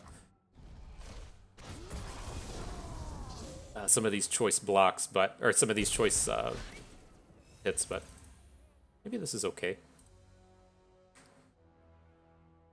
So if he blocks Sion with Trundle, he's going to take 2. I mean, assuming he doesn't have anything else to do, he'd still be taking damage from Daring Poro.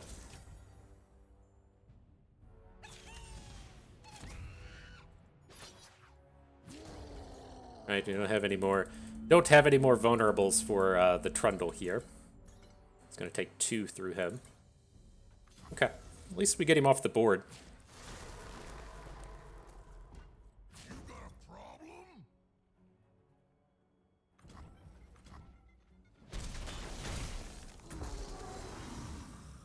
Okay, so he's down to 9. Can still feel the rush. It's a little frightening, but let's see what we can do. Pick out some of them burn spells, right? Mm-hmm. Yep, we're gonna be short.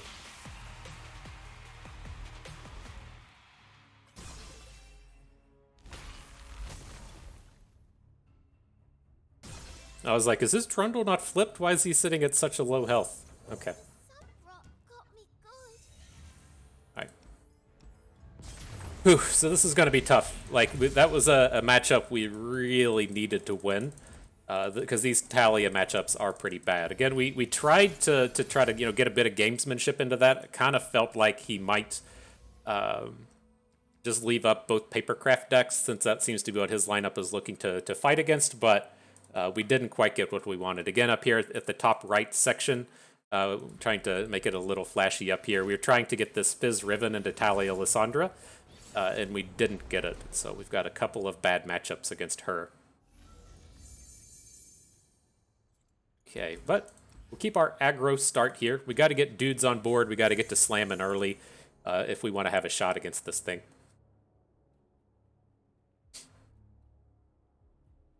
Didn't get that 4 attack unit out here. It's kind of painful.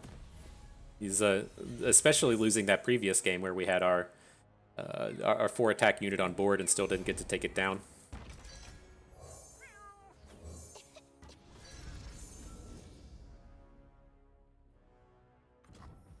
All right, aggro squad ready.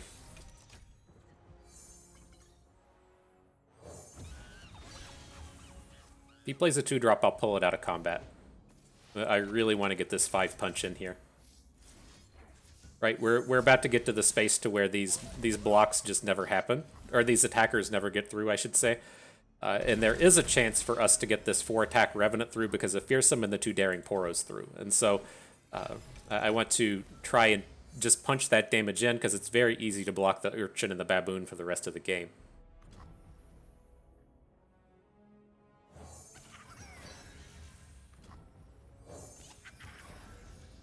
Okay, and I'm going to play the Revenant. If he adds a Avalanche here, he's only playing 1 copy of Avalanche, but if he does play an Avalanche, we can still get the Twin Blade Revenant in. And if he doesn't play it, then we're maximizing our damage.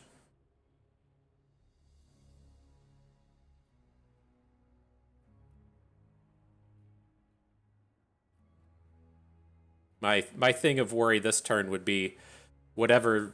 Not it's not Spirit Fire anymore, but whatever the thing is that generates the push down, the infinite darkness, whatever that thing is called, the thing that's going to give him a whatchamacallit, an 8/8 this turn.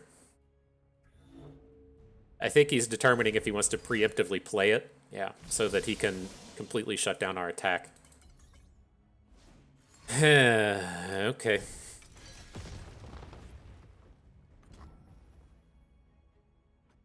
Brutal.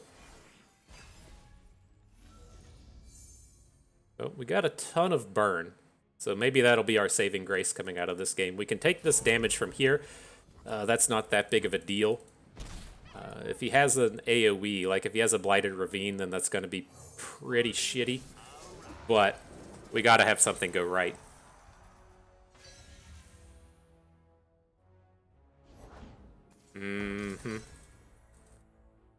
So where are we at in terms of damage? We're not going to punch through this Frost Guard. He can just block us next turn. But what do we have? We've got 3, 9, 13 in hand. Determining if we want to go ahead and just pop off a Nox and Fervor. We probably have to do it while we still just have these units on board.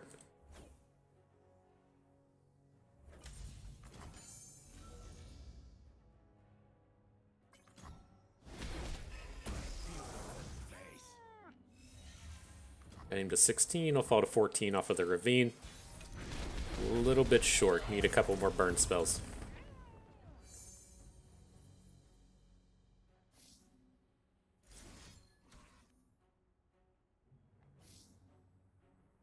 Can he kill us next turn? Like he needs a Talia. He hasn't played enough. He hasn't played enough landmarks to worry about Talia, right? She's down at 2, Lissandra's at 1. Like it's tough for him to really build up board here. Unfortunate he had the Inquisitor, but shouldn't be able to kill us this turn.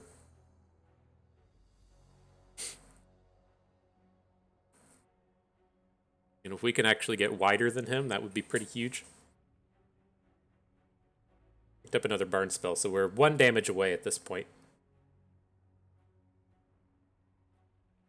So the thing I'll be looking to do this turn is I would like... well, we're going to have to play Draven. That's the... We have to play Draven? Like, at this point...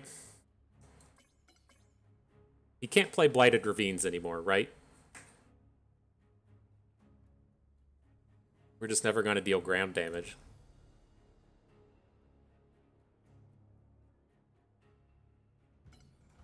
It's like, we 100% have to decimate on our next turn.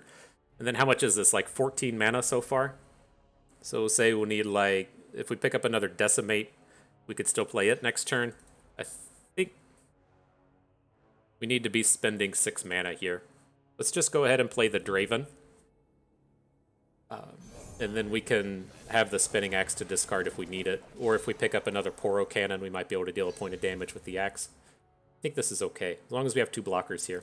We can also just like block with the Revenant and have it come back to hand.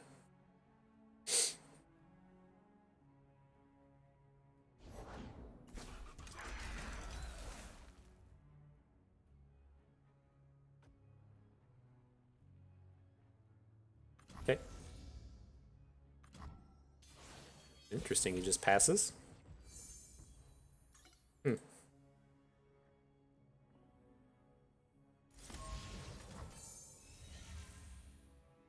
All right.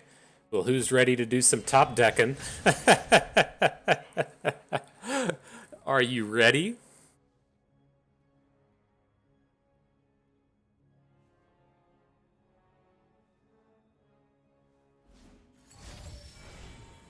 Need 1 damage. What do we got here? We can hit a Mystic Shot. We got 3 with Mystic Shot, 4, 5 with Get Excited. So we got like a 20% chance to get ourselves out of this.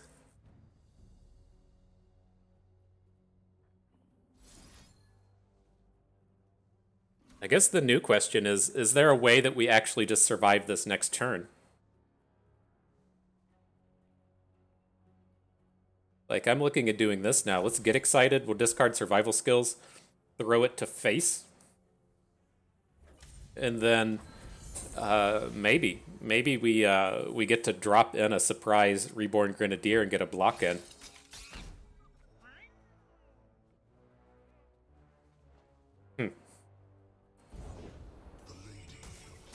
He brings in Lysandra. I do so love when my people call me that. And this attack's free, right? There's no way for this to go wrong.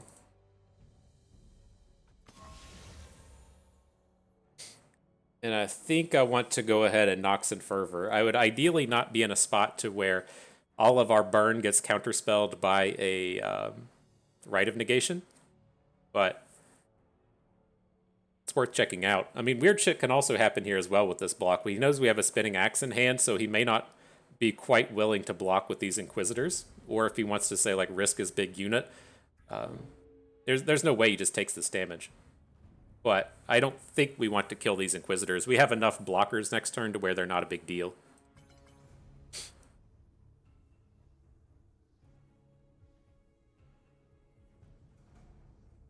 Just take it. Take it. Take it. Soak it in. Allow the damage to come over you. Maybe disconnected. That's how we can win the game. What the fuck? The fuck? Maybe he did disconnect. Sometimes it's just about the luck, right? I don't feel like we deserved it, but I mean, if that's what happened. I'm sorry, Sir Diego. You deserve better than this.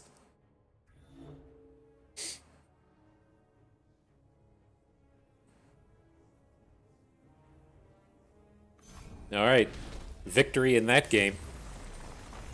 Jesus, let's see. Let's see. I don't know, man. Let's get our Akshan Gnar out there as fast as we can. you can't have him just running out there and resetting it. Now, I told you all is the general strategy. You do have to keep your phone charged, and so he's back now. That jumped through way too quickly. But right, keep your phone charged. If your internet goes down, your computer crashes, whatever, you gotta be on the ready.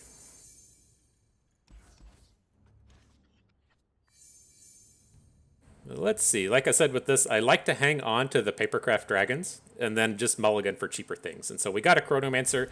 Ideally, we would come up with things like Akshan, but the dragon is very important to have here. We're going to be just like going all in for it. We're going to try and drop Gnar on 4, Papercraft Dragon on 5. I want to get the Chronomancer down now because we're going to have to try to find a Pokey Stick. We really need this Gnar coming through as an Overwhelmer, and that's not what any of these cards do. So I'm going to go ahead and just skip over this. I really want to try and find a Pokey Stick for our Gnar. Oh, sort of found one. It can be undone.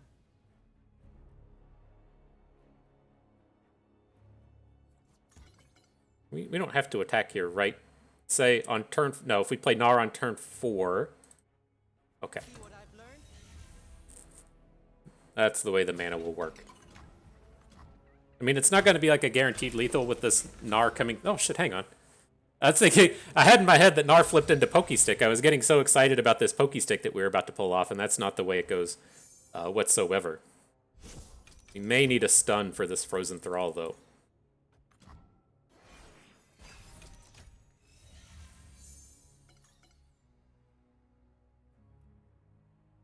Not super interested in it this turn as much as next turn, but we'll see what happens.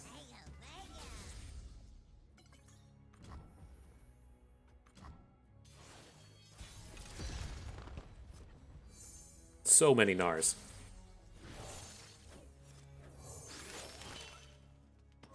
And so this won't get a kill. Like, we can't kill a Frozen Thrall with the Gnar, but if we get this thing off the board, that should buy us quite a bit of time. He invested fairly heavily in that Frozen Thrall.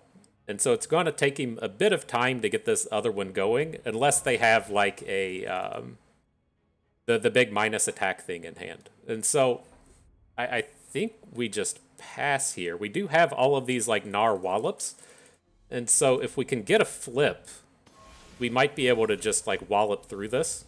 But I think we want to just bide our time here just a little bit.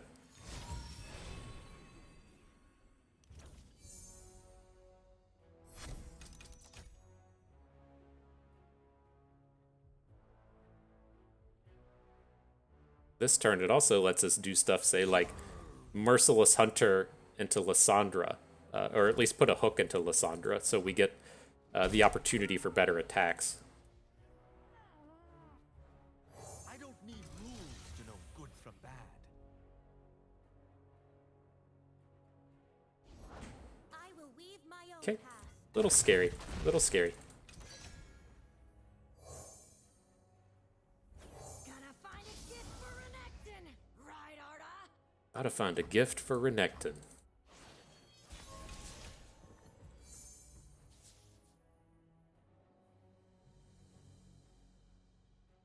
I turn it like so. Okay, bring in the squad. We can take down this Talia potentially, but the big thing with this is we gotta deal a point of damage this turn. We gotta get this Gnar flipped. I mean, at the end of the day, if Gnar dies, it's not horrible because we did pick up the Ruin Runner, but like we have to get these overwhelms going. We can't just be fucking around for much longer. And this is our way to get some of that damage in. And so with this, I am looking to actually take down Talia with the Shaped Stone. I think that's going to be pretty reasonable, but let's say if he moves away, it stops being as reasonable, but I think this is still okay. Gotta get this damage in. This also keeps his Lysandra from flipping, right? If he wants to play the big minus attack card, which he just did, he can't minus down these Frozen Thralls before Talia comes back on board.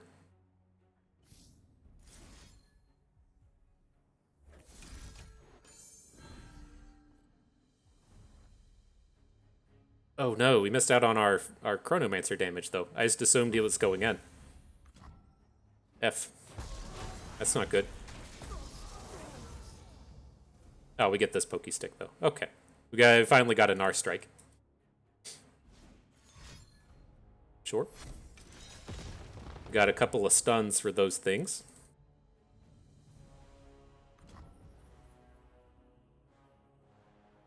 Then let's just be mana efficient and go ahead and play the Ruin Runner. I don't suspect that he's going to play something to take it down, but I feel a little bit safer going ahead and getting it on board. And then we could potentially look to trading away our Gnar and then just loading up the Ruin Runner.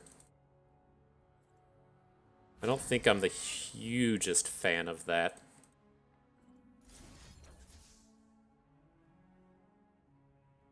Maybe we do. Do we do something like this? I don't feel like we have enough damage coming in that way, though. Let's actually do block with the Chronomancer. That'll count for an additional 2 damage that we can have come in next turn. Okay.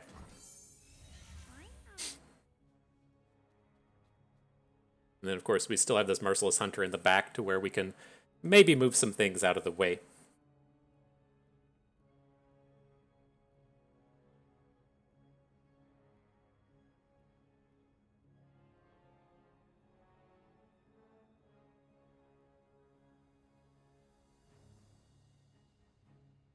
Is he thinking about playing a Rite of Negation? He was playing 2 copies.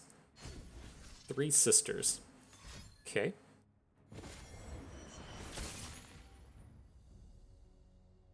That would take us to 2, meaning that he's gonna look to play a Blighted Ravine on us. We can't do anything about a Blighted Ravine if he gets that extra 2 damage in, so we're just gonna have to play the other Wallop.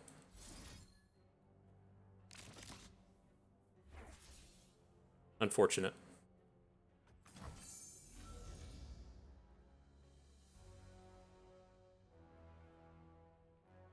It's going to be so brutal if he has the right and we have to right. Like, I really want to have something going for this turn. Fine. Destroy Mana Gem. At least at the end of the day, we should get the cheaper pokey stick off of this Gnar, and we can still pokey stick his face. Like, I don't know. This is going to be incredibly tough to actually recover from, but at least the pokey stick plays here.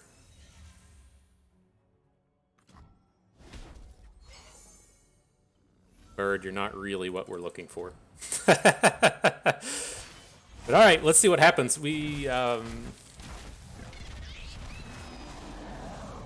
So if we like open attack, where does that get us? I don't think this is like the space to where we can ever open attack. But like when we start like fucking around, he's just going to get another Frozen Thrall on board. Right? We can say hook this Frozen Thrall with Gnar, and we have this Merciless Hunter in hand. But I don't feel like that's enough. We can get 3 units on board. Then have to deal with 1 Thrall. Well, he may not have a card, but like the thing is, we can look at this board right here and say, if we attack, what happens? He puts the 8 in front of the Ruin Runner. We get his Frozen Thrall in front of Gnar. We're only going to deal like 7 or 9 damage. We have to play some more stuff this turn. So Yordle Squire gives us potentially 4 damage. If he doesn't have a countdown for the Frozen Thrall, then it's going to give us some potential to... oh, fuck. I was going to say it's going to give us some potential to...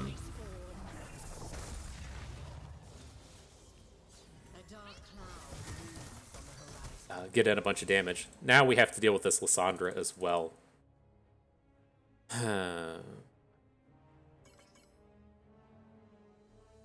So we can say hook in the Lysandra. Well, I guess the safe thing to say is that we're just never going to lethal this turn, right?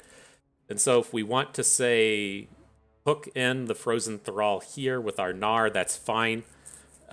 We don't currently have a way to get another one off of the board, but we could hook Lysandra with our Ruin Runner. And then he's going to have 2 Thralls at 16. We can get 3 on board. Okay. This is bad.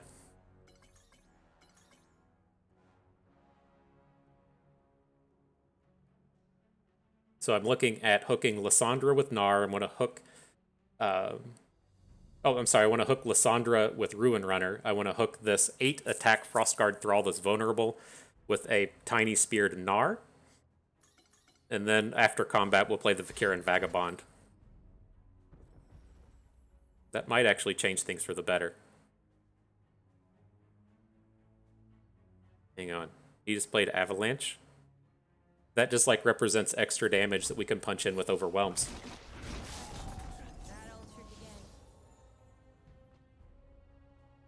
Interesting. So say we hook Lysandra with the Ruin Runner, we hit for like 2. Then if we hook this guy with the Gnar, that punches in a little bit. It's not quite enough to get close into lethal though. Very interesting Avalanche though.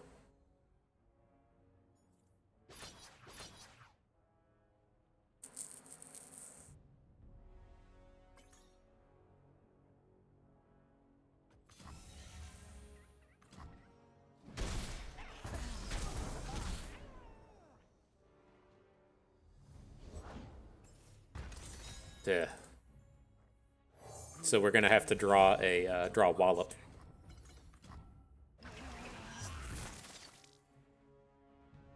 Right, he's got even without the Blighted Ravine, he's got a bunch of damage coming in.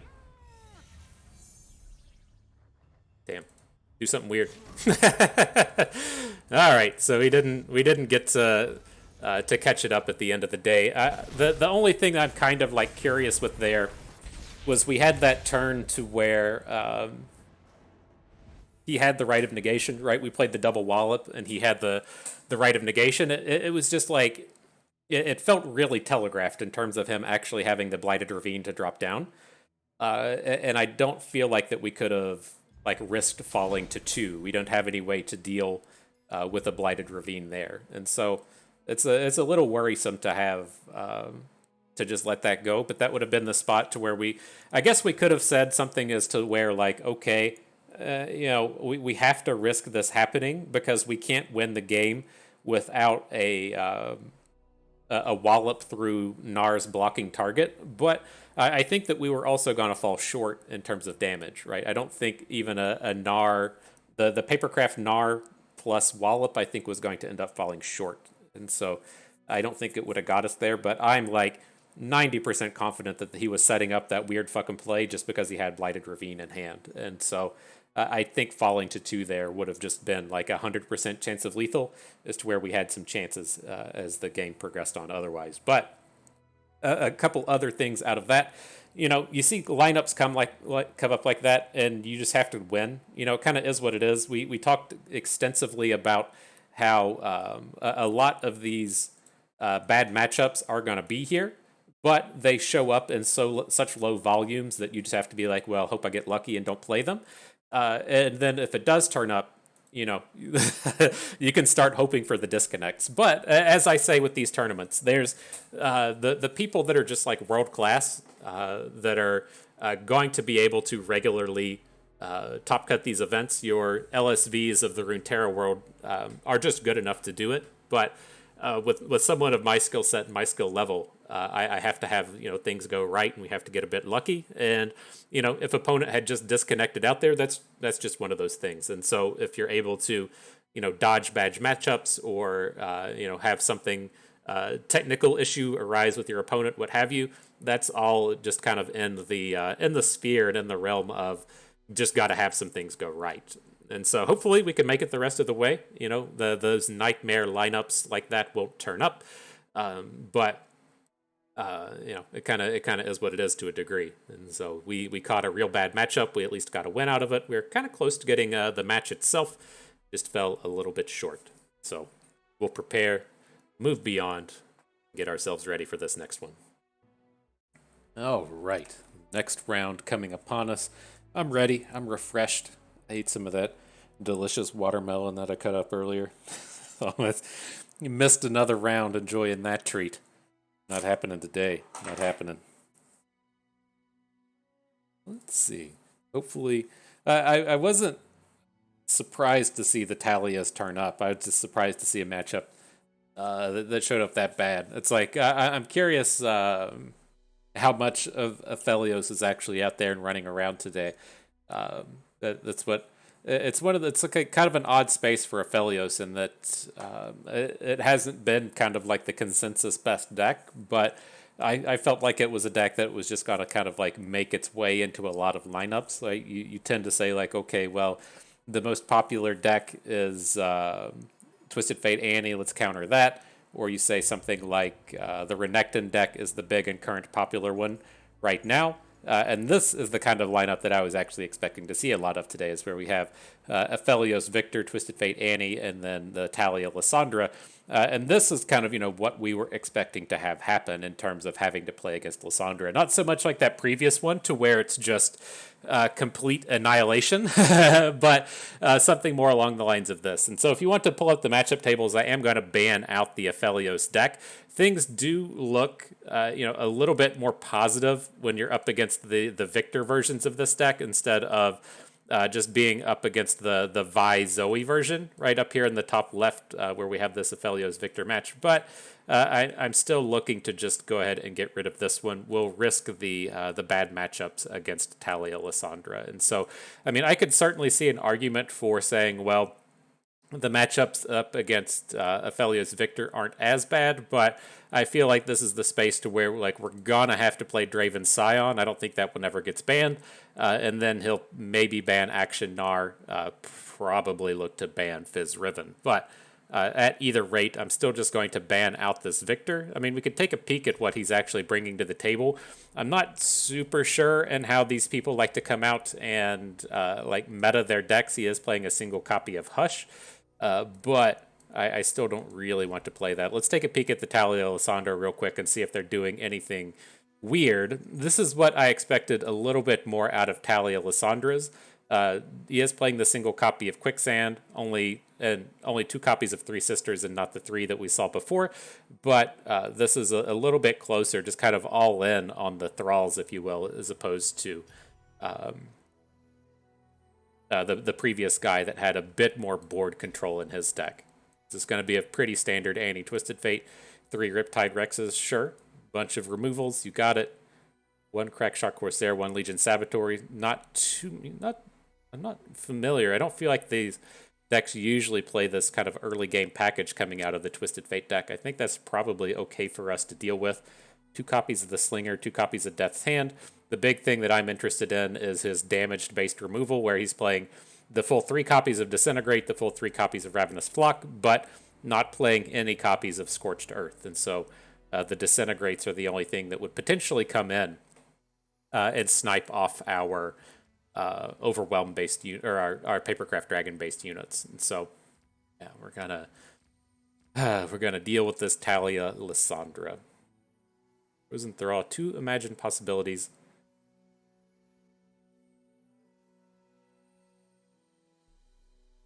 Okay, yeah, he's definitely in the more all-any version. I'm curious how much people are even still playing Promising Future these days. I thought this was something that might have just dropped down to like a singular copy, but pretty straightforward otherwise. 2 rights. Is playing the Avalanche. Okay. Then with the Aphelios, 2 cannons. Lots of early stuff. We're just going to ban this.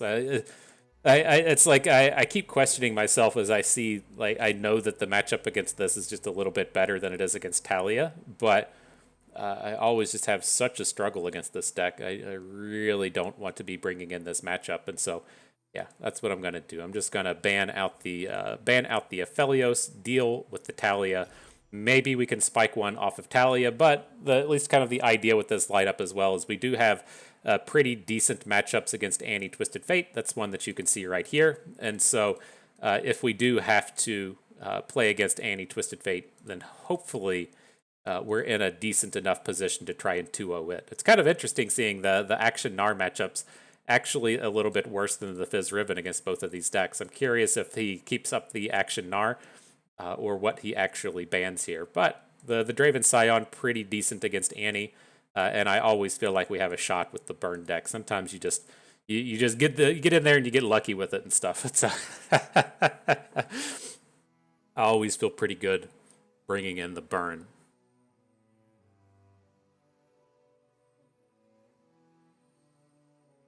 All right, the final seconds count down.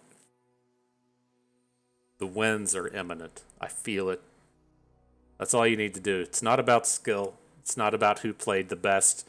It's who felt it the most. As the famous line from Justin Timberlake in the skateboarding movie. What was that? The skateboarding movie. Oh, it was oh man, what's his name? It's the guy from like Call of the Wild. What's his name? Emery? No, I can't remember. It'll come to me if I stop thinking about it. But the line is, it's not the size of the dog in the fight.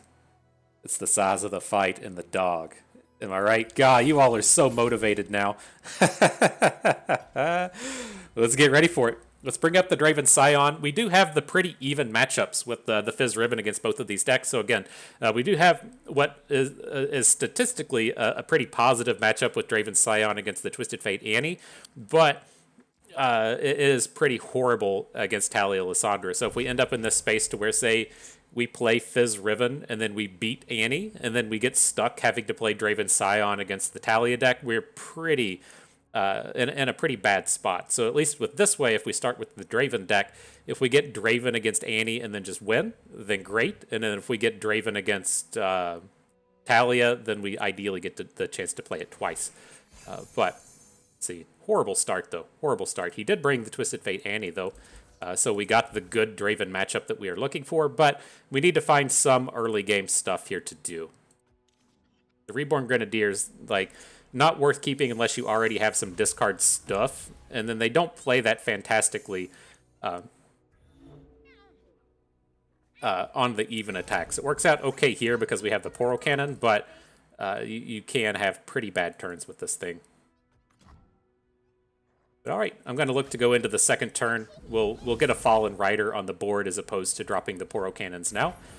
We could be a little bit more mana efficient with the Poro Cannon and discard the Lost Soul, but that doesn't sound ultra appealing. I want to get this big boom in with the Fallen Rider.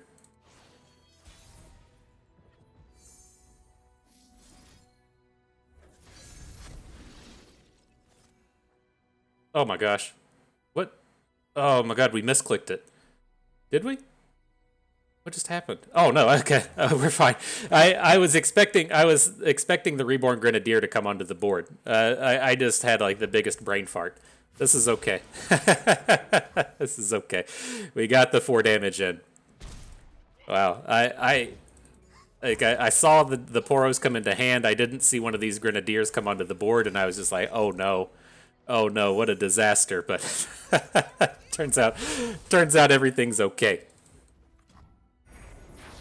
Take the Annie hit here, and now we have to kind of decide like if we want to move into an elusive route, right? We can actually say with this turn, play the Zonite Urchin, discard the Lost Soul, add the 2 Daring Poros to the board, and then try to get the Lost Soul going next turn. But I do kind of like the idea of just playing Draven, and then on our next turn, we're going to look to just completely fill out the board with these Reborn Grenadiers. And so the kind of downside to going with this really heavy one health style plan is we're running into turn 4 against Twisted Fate. And even if they don't have Twisted Fate and do have Make It Rain, if they get like a 2-for-1 or a 3-for-1 off of the Make It Rain, it's going to feel pretty bad. And so this does give us at least a little bit of protection against the AoEs, and we're spreading our units out like this, and it kind of gives us a little bit of double protection, if you will, and that we can burst these Reborn Grenadiers onto the board, which is what I'm looking to do now. This is a pretty scary board. Maybe we change our mind since he has the second removal. Let's see what we draw. Like, I'm kind of okay with, like, it's this question of, can we get this attack in with the Risen Rider? I think I just want to go ahead and bring the attack in now. Just not give them the opportunity to Twisted Fate. And then we can kind of build up a board, get the Lost Soul going. I think this is okay. But man, if at the end of the day, I don't like it. At the end of the day, I don't like it. I want to try and get both of these Grenadiers down this turn. Okay, he's out of Twisted Fate mana. Let's add in the Poros. The Grenadiers just got much worse with the addition of the House Spiders.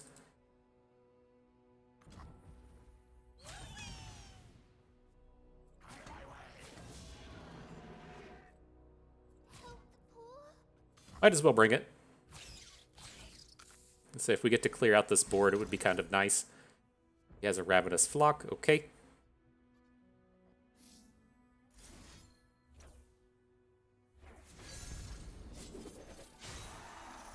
Now, the question is, do we want to go after his Annie? We have this Mystic Shot we could potentially use to take down Annie. Annie is at 5, right? She has 5 ticks on her. And so if we go for Annie and he plays like a Blade's Edge, that is fairly disastrous. I think I'm just going to hold back. Let him flip the Annie. This kind of is what it is at this point. And then ideally, we can still just attack with a bunch of unblockable stuff next turn.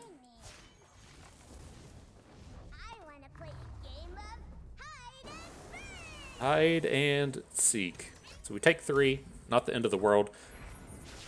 We can get the Revenant on board as it stands. Can't block it. We'll see what we can do.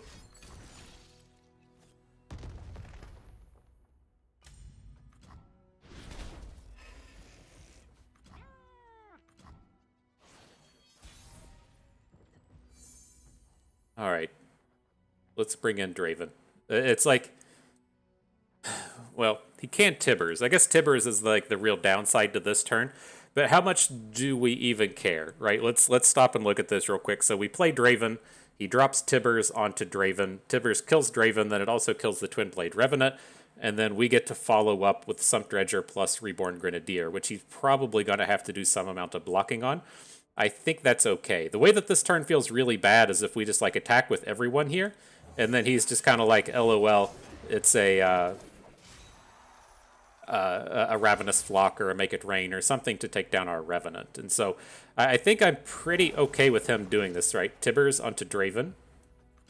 Now we get to play Sump Dredger, discard the Grenadier, and try and punch in a bunch of damage.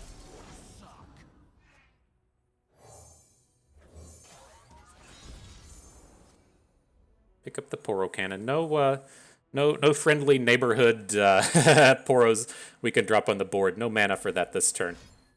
Uh-oh, he's got extra stuff. Death's Hand. Okay. Still have a good attack with the Dredger. We get to try and kill Tibbers here. Is that where we want to go with this? Right, we're coming in for 2 damage, taking him to 11. We only have 6 in hand, so we're going to have to grind this out a little bit more. He's probably going to drop Tybalak next turn. Yeah, we don't have time. We have to get this Tibbers out of here.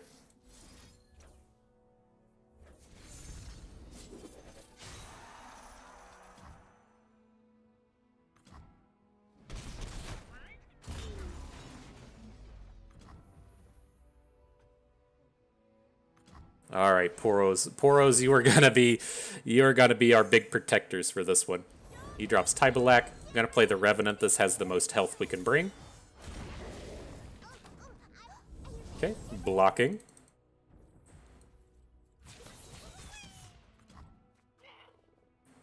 Fortunately, he can't boom us with Riptide Rex here.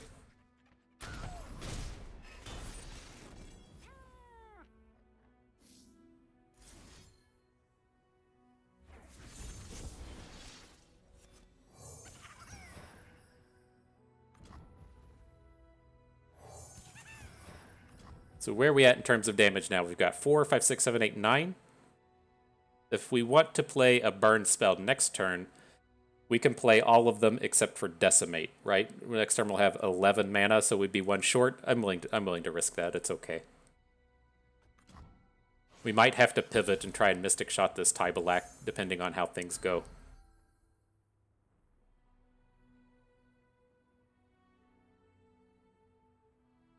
All right. He hasn't played Twisted Fate yet. I feel like this is perhaps a little bit more dangerous than just going for the 2 units, right? Getting the Fallen Rider and the Twin Blade Revenant down. But it's like if he has to spend a bunch of mana to Twisted Fate, I still feel at least fairly safe in the terms that we have the Mystic Shot for the Tybalak.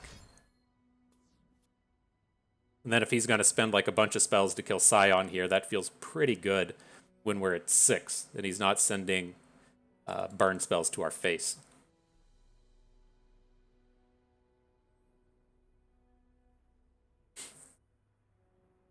This, I was going to say, I feel like he has the Blade's Edge plus Riptide Rex for this turn.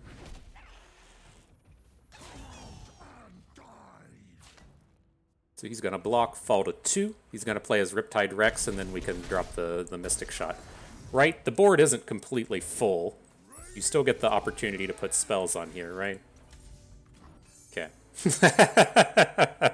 Okay, I was a little worried about that. There's the spell limit to the board. I was afraid that with the upgraded Riptide Rex, they wouldn't be able to play the spell. I haven't actually ran into that interaction yet, so I'm glad we get a response in there. GG. Good job, Sion.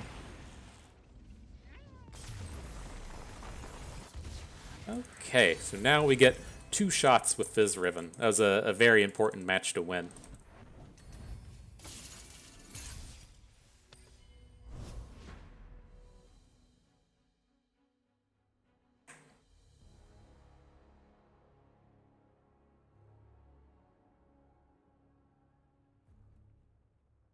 Bring in those Papercraft Dragons. I love scrolling through Twitter, and everyone is so upset that was bringing the Renekton deck today. I feel it feels like the Papercraft Renekton deck just got annihilated this week. I'm kind of curious. We haven't come across it yet, but the Twitterverse is abuzz with sadness in regards to the in regards to the Renekton deck.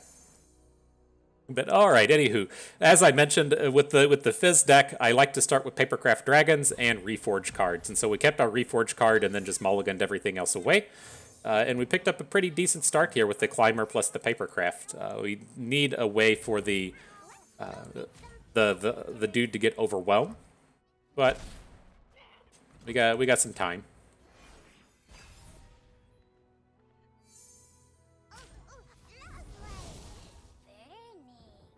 Gonna let this one go. Like, there's a good chance we get a good attack next turn, right? Especially if he doesn't have a House Spider.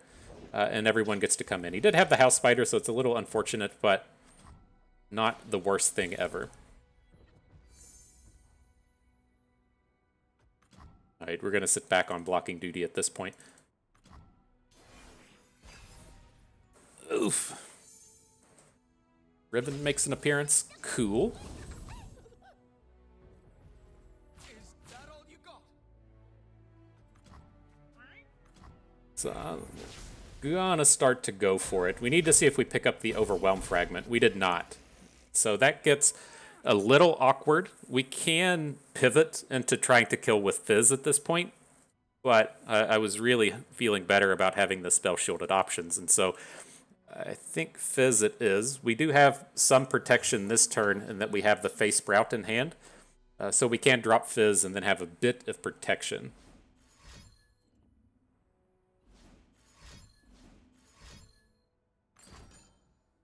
Okay.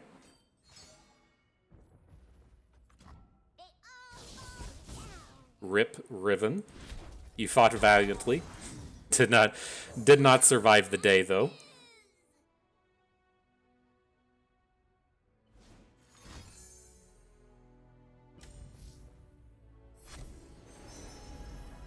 So what are we taking here? Rainbow Fish is typically a pretty safe option, and I do like the Rainbow Fish in conjunction with our Scholarly Climber. So I think that's going to be safe enough. Now the downside here, we don't have any further ways to protect our Fizz, and so we don't have any of these kind of one-cost spells. I think I still just want to go for it. We aren't really at risk of getting lethaled here, and so let's just go ahead and drop the Papercraft, see if they're able to do anything. And if they do stuff, it should take like 2 spells. And so if they spend their turn just playing 2 spells onto our Fizz, I think that's okay.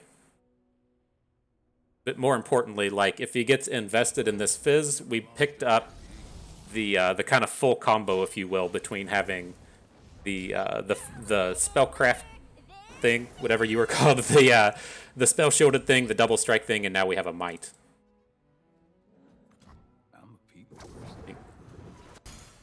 Fizz is about to get boomed though.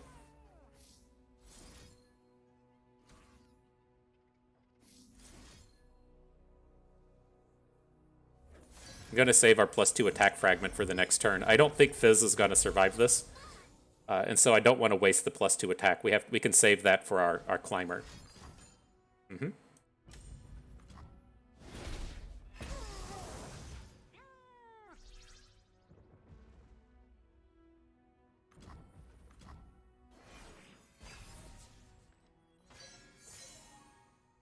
The Reckoner, a little too slow for here. Lady Lucky. So it's going to drop us to 8. He can put Tibbers onto our Scholarly Climber, but then at that point, like, he's already played 1 Disintegrate, and he's got 2 cards in hand, so it should hopefully be pretty challenging for opponent to come in here and deal with. Right? He's played 1 Disintegrate, 1 Death's Hand, 1 Make It Rain. Oh, he doesn't play Tibbers to break the Spell Shield? Interesting.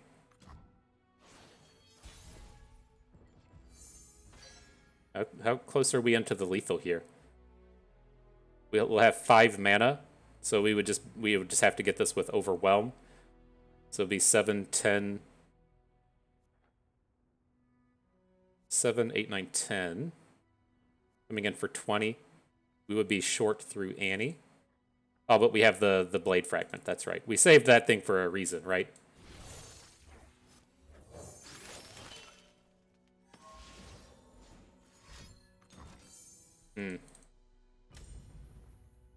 He just has to have it here, right? It's so suspect that he's not playing Tibbers into this. I mean, okay. I'll get there. Miles to go. Are we 1 short if he blocks with Annie? No.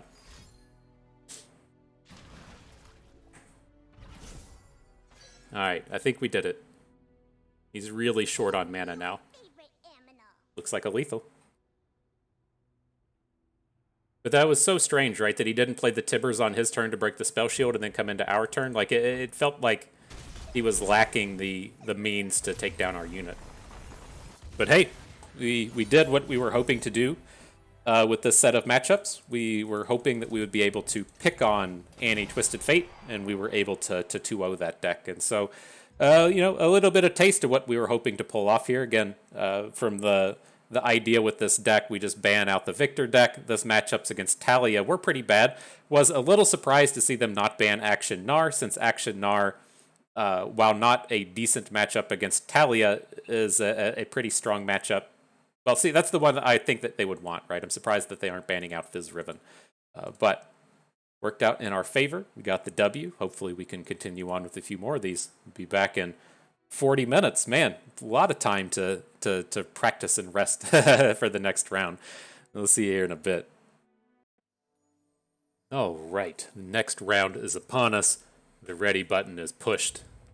We'll see what shows up here. All right, same kind of deal as before. We got the Victor Aphelios Vi. We've got the Talia Lysandra. I'm just going to come in and ban out the Victor deck. I do want to take a peek at what is running around here, but that's going to be the general idea. I'm not sure how bad this Jarvan Shen matchup ever is. I like to think that that's going to be okay. The challengers out of it can give a bit of fits to our Papercraft Dragon kind of units, since they can pick off our board however they want, but they don't have a lot of good ways to prevent an OTK. And so I would expect that we're going to be playing Draven and then probably ban out one of the two decks. I mean, like, if it goes like before, I would suspect that they're probably just going to want to ban our Riven and give us two bad matchups against Talia, but we'll see. We'll see what they want to do. So let's take a peek and actually look at what lives within these deck lists themselves. Much different in terms of the Talia that we've seen with the other people, bringing Buried in the Ice in this list. That's that's not going to get the job done today. But let's take a peek otherwise. To Imagine Possibilities, only 2 copies of Three Sisters, 1 copy of Quicksand, and then the 2 Avalanche Triple Blighted Ravine. And so they aren't as tooled for the kind of papercrafty matchups, if you will, as some of these other decks that we've seen. Let me pull up the Jarvan deck real quick. I am expecting tons of units out of here. It's the way it looks to be. Interestingly enough, the things to watch for out of this one, they have 2 copies of Spirit's Refuge, which very important to note. They have this as we try to play the burn deck. It's also okay. It's shutting down some of our big OTKs, but the Spirit's Refuge is important to see. They have 1 copy of Deny, 0 copies of Nopify. And so their interactivity suite should be pretty shut down by a single copy of a Gnar hit. And then, of course, again, we need to try and watch out for Spirit's Refuge in terms of we can get out of combats with the likes of Noxus Blast. And so interesting there. We'll take a quick peek at the Aphelios deck. Again, I'm not going to play against it, but I'm just kind of curious what's coming in. Mystic Shots and get excited, the standard fare, but looks pretty straightforward. More early game than I think you typically see. I'm just like curious how these people tech into the mirror, but it looks like he's just playing the 3 copies of Winding Light. Okay, so yeah, that's going to go. Again, let's take a quick stroll through the Talia deck. 2 Three Sisters. Ice Shard is odd as well, but so we got 2 Three Sisters and then the Quicksand. 6 copies of AoE cards, and then the Triple Sands of Time. Okay, I've got that kind of locked in my brain piece. I think we're okay there. There's the Time in a Bottle. I was like, is he really only playing Imagine Possibilities? No, he's got the Time in a Bottle. He is not playing the Promising Future, though. He's not playing the double my landmarks kind of thing. And so I'm curious what that really means, because a lot of the times, if we can just like deal with the singular Thrall for a while, we're okay.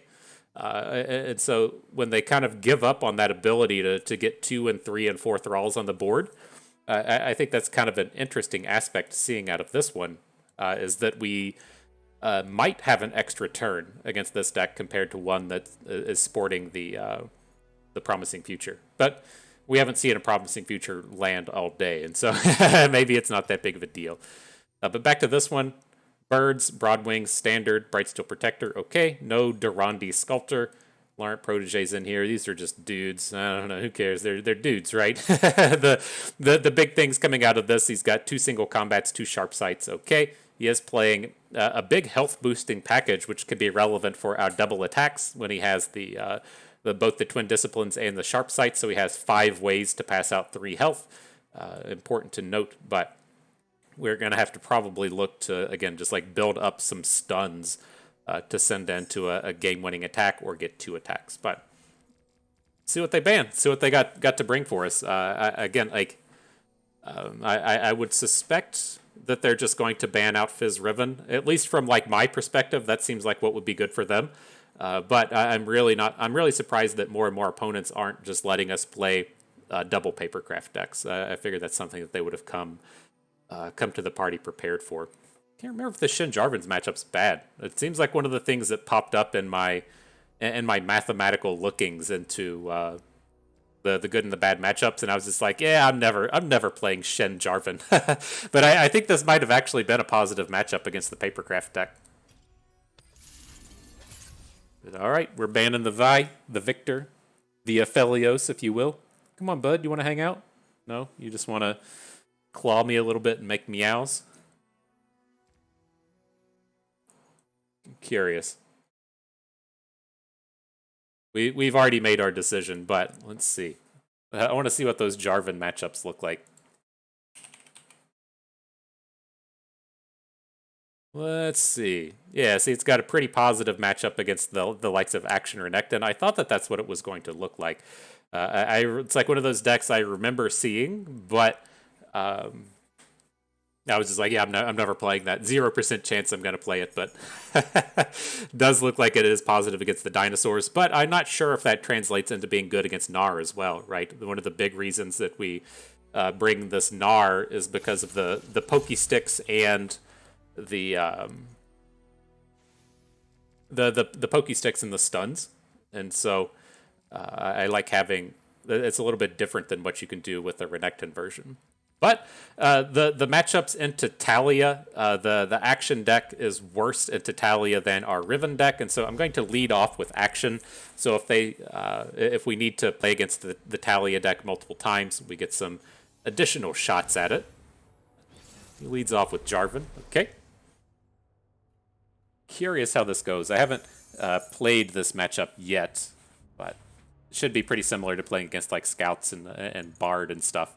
But as we usually do, I'm going to come out and look for an action in our early game. I don't really want to hang on to this kind of bad early game stuff, if you will. We picked up the papercraft, and now we need to come in and find a way to get an overwhelm. And so we do have the full combo here now. May just go for it on turn 5, you know? YOLO, as the kids like to say. The kids are still saying that. They still say things like YOLO. What is that from Drake? Is it Drake in like 2005? People out there just like, oh, this fucking boomer. All right, let's go for the wallop. We've kind of developed the combo between the Ruin Runner and the Dragon. If we can get in a couple more points of damage, we might just get the full OTK. The awkward thing here is if you go Ruin Runner plus Papercraft, that's only 16 damage, and so we're a little bit short, at least in terms of getting a kill with this turn. And so it's slightly awkward in that sense that we don't exactly have a kill. Strength and grace, beauty in the play.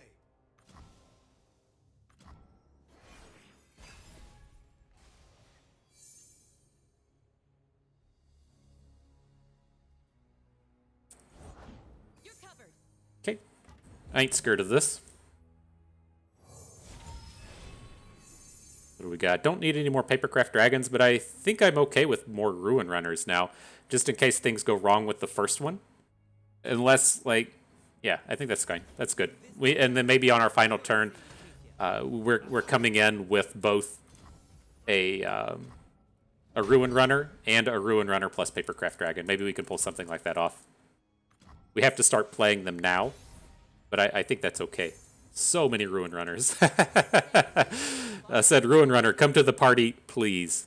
Come, please. If he passes, we're just going to pass, though. Like, if the way I would kind of foresee this is like we play this and then he plays a Jarvan next turn. I want to be able to stun the Jarvan. And so I think this attack is still fine. Right? We probably get a trade with the dragon, which is good. But this also, like, weakens the Jarvan play. Right? If he open attacks next turn for Jarvan and hooks in an Aspiring Chronomancer, that's not very enticing, right? So I think this is fine.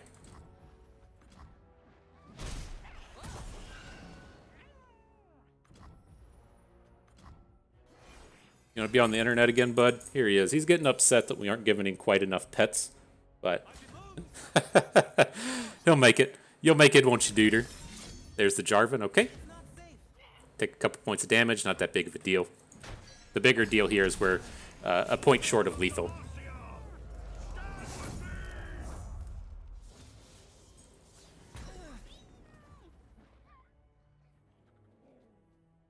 Seeing tombs, towns, and everything in between. Okay, there's that. There's the Absolver. Cool.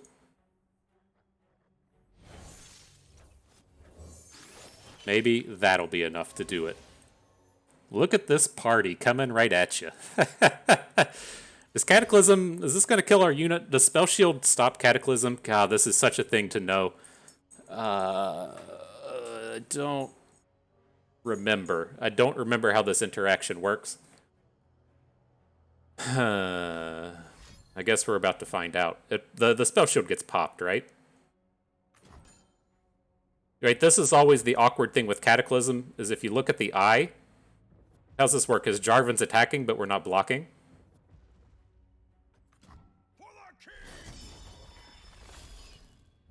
So we just take 7?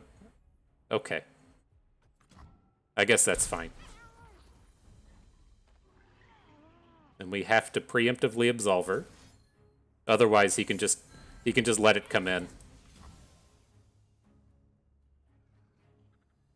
So let's see. This doesn't feel great.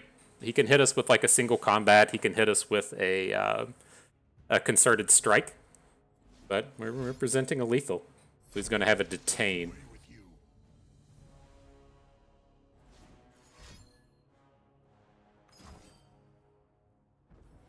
He puts it on the Jarvan. That feels very bold. Nothing we can do about it, but... Okay.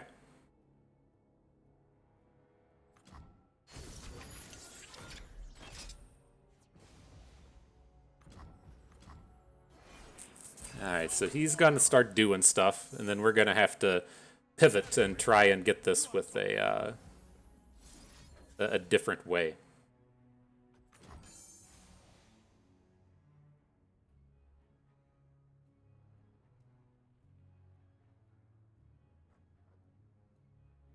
Does still have Cataclysms in hand. This shit's going to be annoying.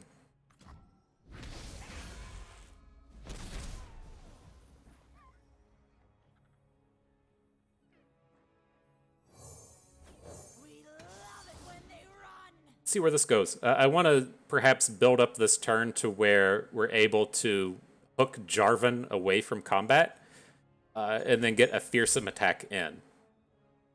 Doesn't look like that's going to be the case.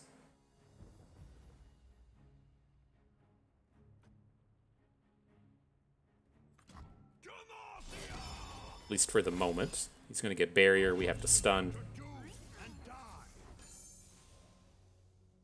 Alright, now let's see what we can do next turn. Not looking good. We really needed to win on that last attack. It's like, I'm curious if we should have just, like, gone for the 1 damage short and hoped to draw Pokey Stick, right? We have, like, some time. I'm not sure if the strategy we took is just bad, right? We could have sent the units in. He tries to play the detain. We could have canceled the detain and then maybe gotten a win, but yeah, I don't like the angle we took. So how are we going to win this? We have to get another unit on board, right? We're going to have to counterspell a Cataclysm. I guess we could let the Cataclysm just happen onto Merciless Hunter, but I don't think this is going to go. Have to The papercraft is still going to be short. Okay. GG. Interesting. And so yeah, the end game there is kind of whatever. I'm still just curious if we didn't mess that up in terms of just let that almost lethal happen. We had the 2 stuns, and so we could kind of just deal with Jarvan for a while. And it was like he made what looks to be a pretty terrible position there into where he was actually blocking. Well, I guess he knew at that point that his unit was safe. But that seemed kind of odd in that he was putting Jarvan forth as the blocker. Alrighty, well, let's see what we can do here. I'm okay with starting with Ruin Runners against this match because it's just like such an important unit, but we really need to be picking up our Papercraft Dragons. Let's just go get rid of it. That has to be better. Start with a little bit of Bird. Chunk them down a little bit. There's the Papercraft. Okay. Maybe we can do it, Fam Jam. I believe in you, units.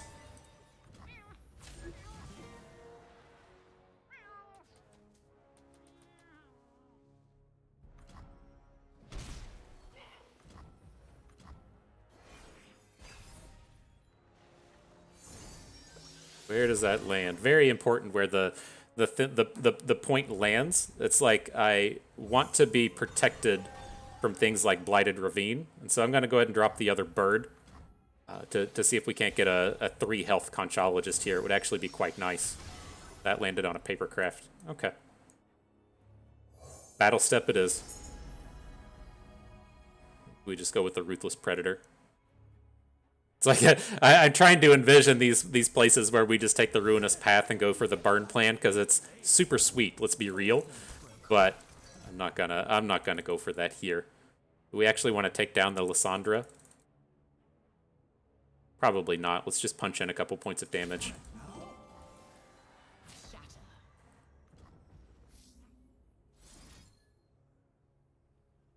Oh, he's gonna make it that good. I was thinking if we wanted to go in terms of Ruthless Predator. But it's not going to be necessary here. I do expect all of these units to die in the upcoming turn, but yeah, not the worst start, I guess. I will bury the world in ice.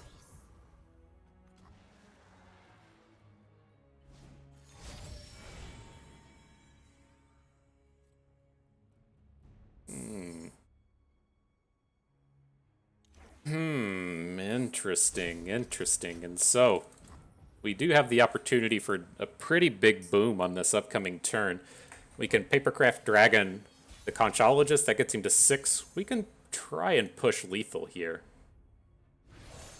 I don't think we're going to get it too frequently, but there's kind of 2 things to this, right? Thing number 1, I feel safe playing Papercraft Dragons now, right? We typically want Papercraft Dragons going on an Overwhelm unit. As they get stuck on these shitty units, our opponent's just like, LOL, block.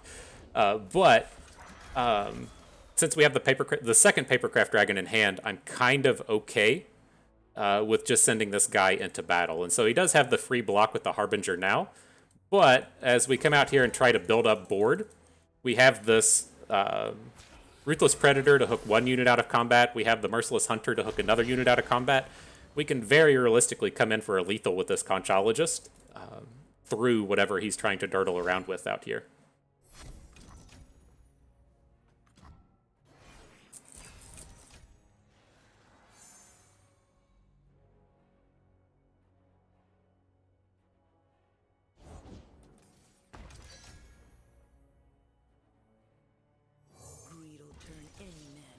Alright, let's see what's happening here. I feel like that was kind of a bait with him just dropping the Frozen Thrall down. Also worth remembering, this dude is playing 2 copies of Buried in the Ice, and so we might have to watch ourselves just a little bit in terms of making sure we have mana for this Rite of Negation. So, curious what he does here. If he passes, like, how bad is it? It's probably okay. Interesting.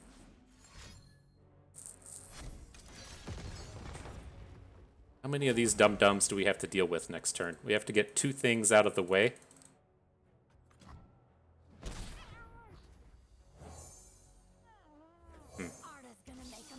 Alright, well, I'll put the Fearsome onto Lysandra. She is the The two things with this, if we do draw a way to give Overwhelm, she's going to be the lowest health target that we can go after. And then otherwise, with the board like this, we can look to... Well, maybe that did turn out to be a mistake in that we could have potentially got a Fearsome in, but Lysandra was just going to flip, so I guess that was off the table anyways.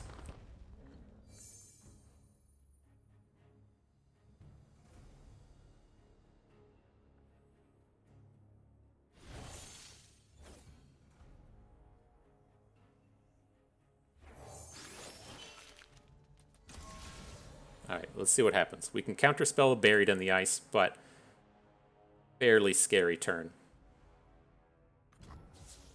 He lets us just go. He's going to have to block something. Or I should say he's going to have to block two of our big boys here. We'll protect our Merciless Hunter. Lysandra doesn't take it down. He can play a Lysandra Flash Freeze thing if he wants, but To the world below. that's okay. That looks better, right? We try to kill the Lysandra first so we don't have to deal with the tough Nexus. Kill.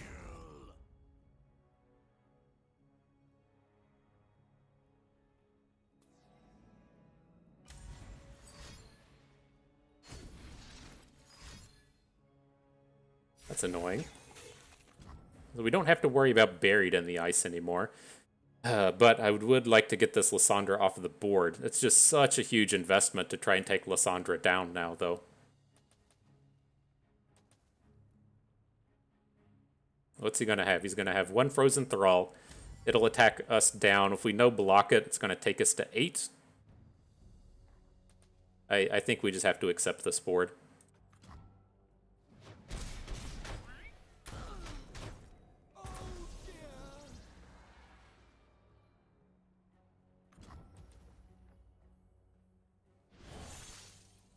Looking for a hero for my hero. Taking the shield. I want some protection from the Ice Shard, whatever this Lysandra thing's called. We could just counterspell it, sure, but I think this feels a little safer. And then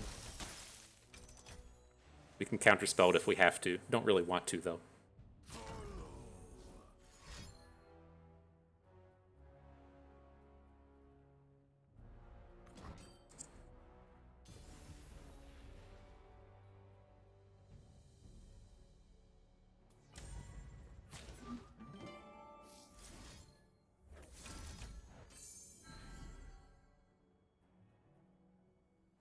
Okay, so that'll leave us with 2 units on the board.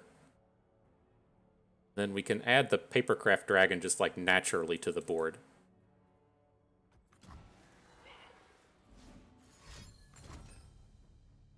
We can't just lose everything, though.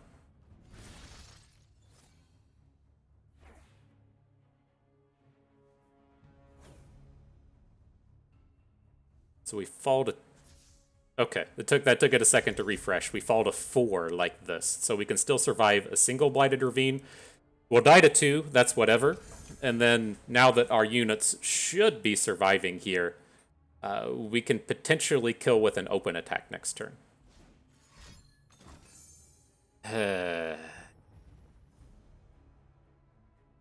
Alright, we're dead now. We can look to pick up an Overwhelm. I don't think an Overwhelm is big enough at this point, but that's going to be our way out. Well, I guess the thing is we have to decide right now what we want to do. If we want to get this Papercraft Dragon onto the board so that we can attach another Papercraft Dragon to it, you don't get double strike, right? But we would have a 5-power unit on the board. And then we would just have to draw an Overwhelm, but we don't even have Overwhelms, right? We don't have any flipped champions this game. So let's go with the Pokey Stick. Bank up a little bit here and maybe pull something off. I don't think we're going to be able to get this one, but... Oh, we should have put that on his unit. He's tough right now.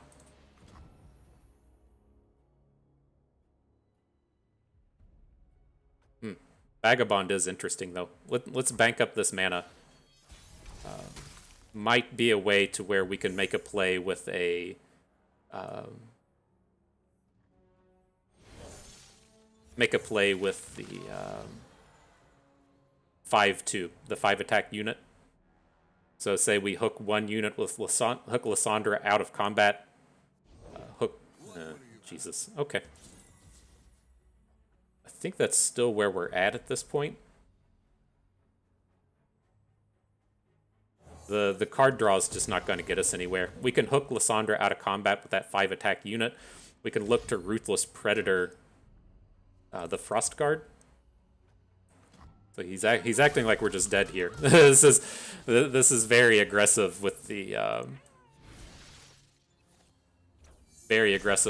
burn spells.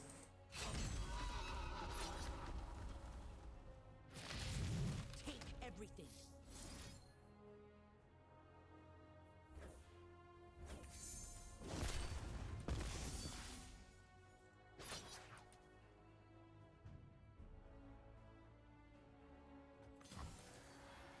I've carved meat bigger than you. So yeah, Lysandra will get the item now. Fuck. GG.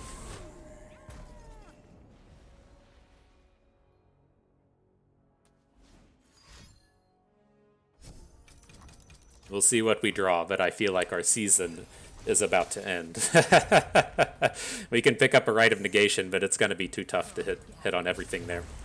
And so, yeah, not a horrible run, but not a great one. You know, 3-2 is not what I was really hoping that we would run into. The big problem that we ran into across the day that I wasn't really anticipating that we would see a lot of was running into the combo of both Aphelios plus Lysandra.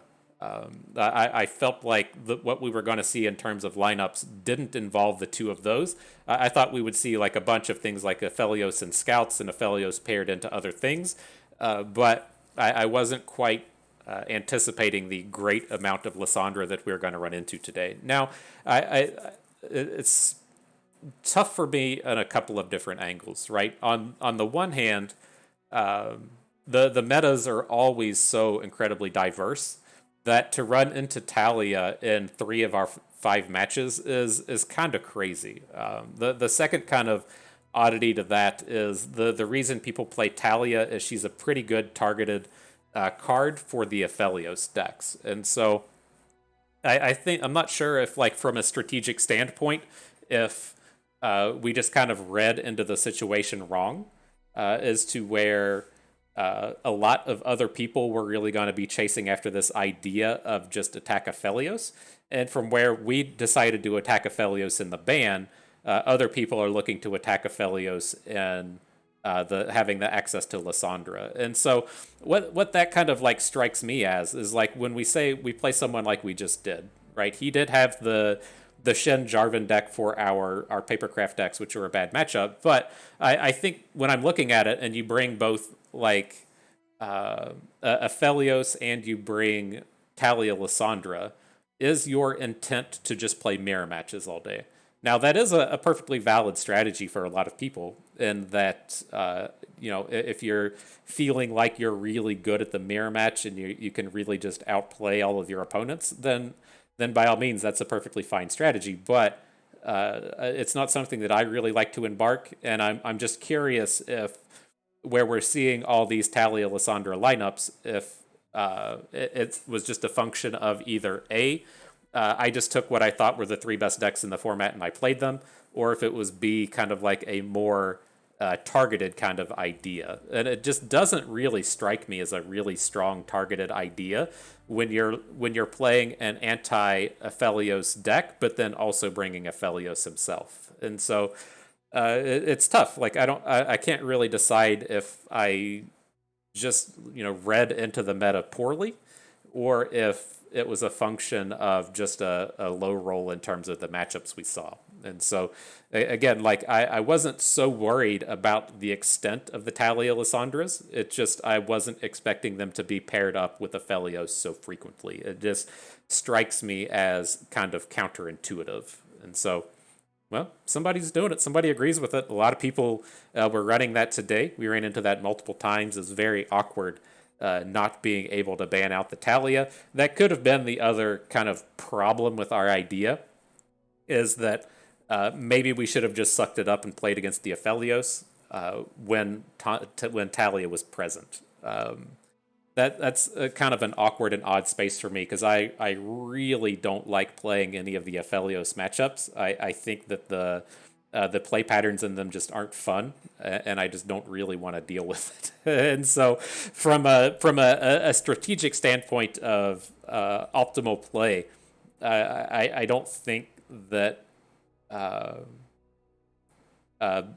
banning the Aphelios deck there is good, but from a psychological standpoint, if I just fucking hate playing those matches, I think it is the kind of proper thing to do. And so it's tough. It was tough. I feel like we had a kind of a good winner of a lineup, but we just ran into this stuff over and over again that we weren't really anticipating being a thing. And so that's weird. I'm curious to see what the top decks look like. What makes the top cut. And if, a lot of people are bringing this concept of bringing the double decks, right, to where you're bringing both Talia and Aphelios and then just playing mirror matches all day, or if that's not something we see and it's just something that we ran into and it's kind of a unfortunality of the format. But that is where I'm going to call it for today. You can technically make the top cut at 7-2, but I think my rank at the end of the cutoff was like 132. And so everyone has always told me, and all the writings and the words I've seen say that you need to be in the top 50 to make that top cut at 7-2. And I'm just not going to fool with it at this point. And so that's where we're going to call it a day. And so with that being that, hope everyone enjoyed the video. I hope your seasonals was a success, whether or not that was you competing or you watching us. Either way, I had a good time, and I hope you have a good time too. But that will do it for us today. Thank you all for being here.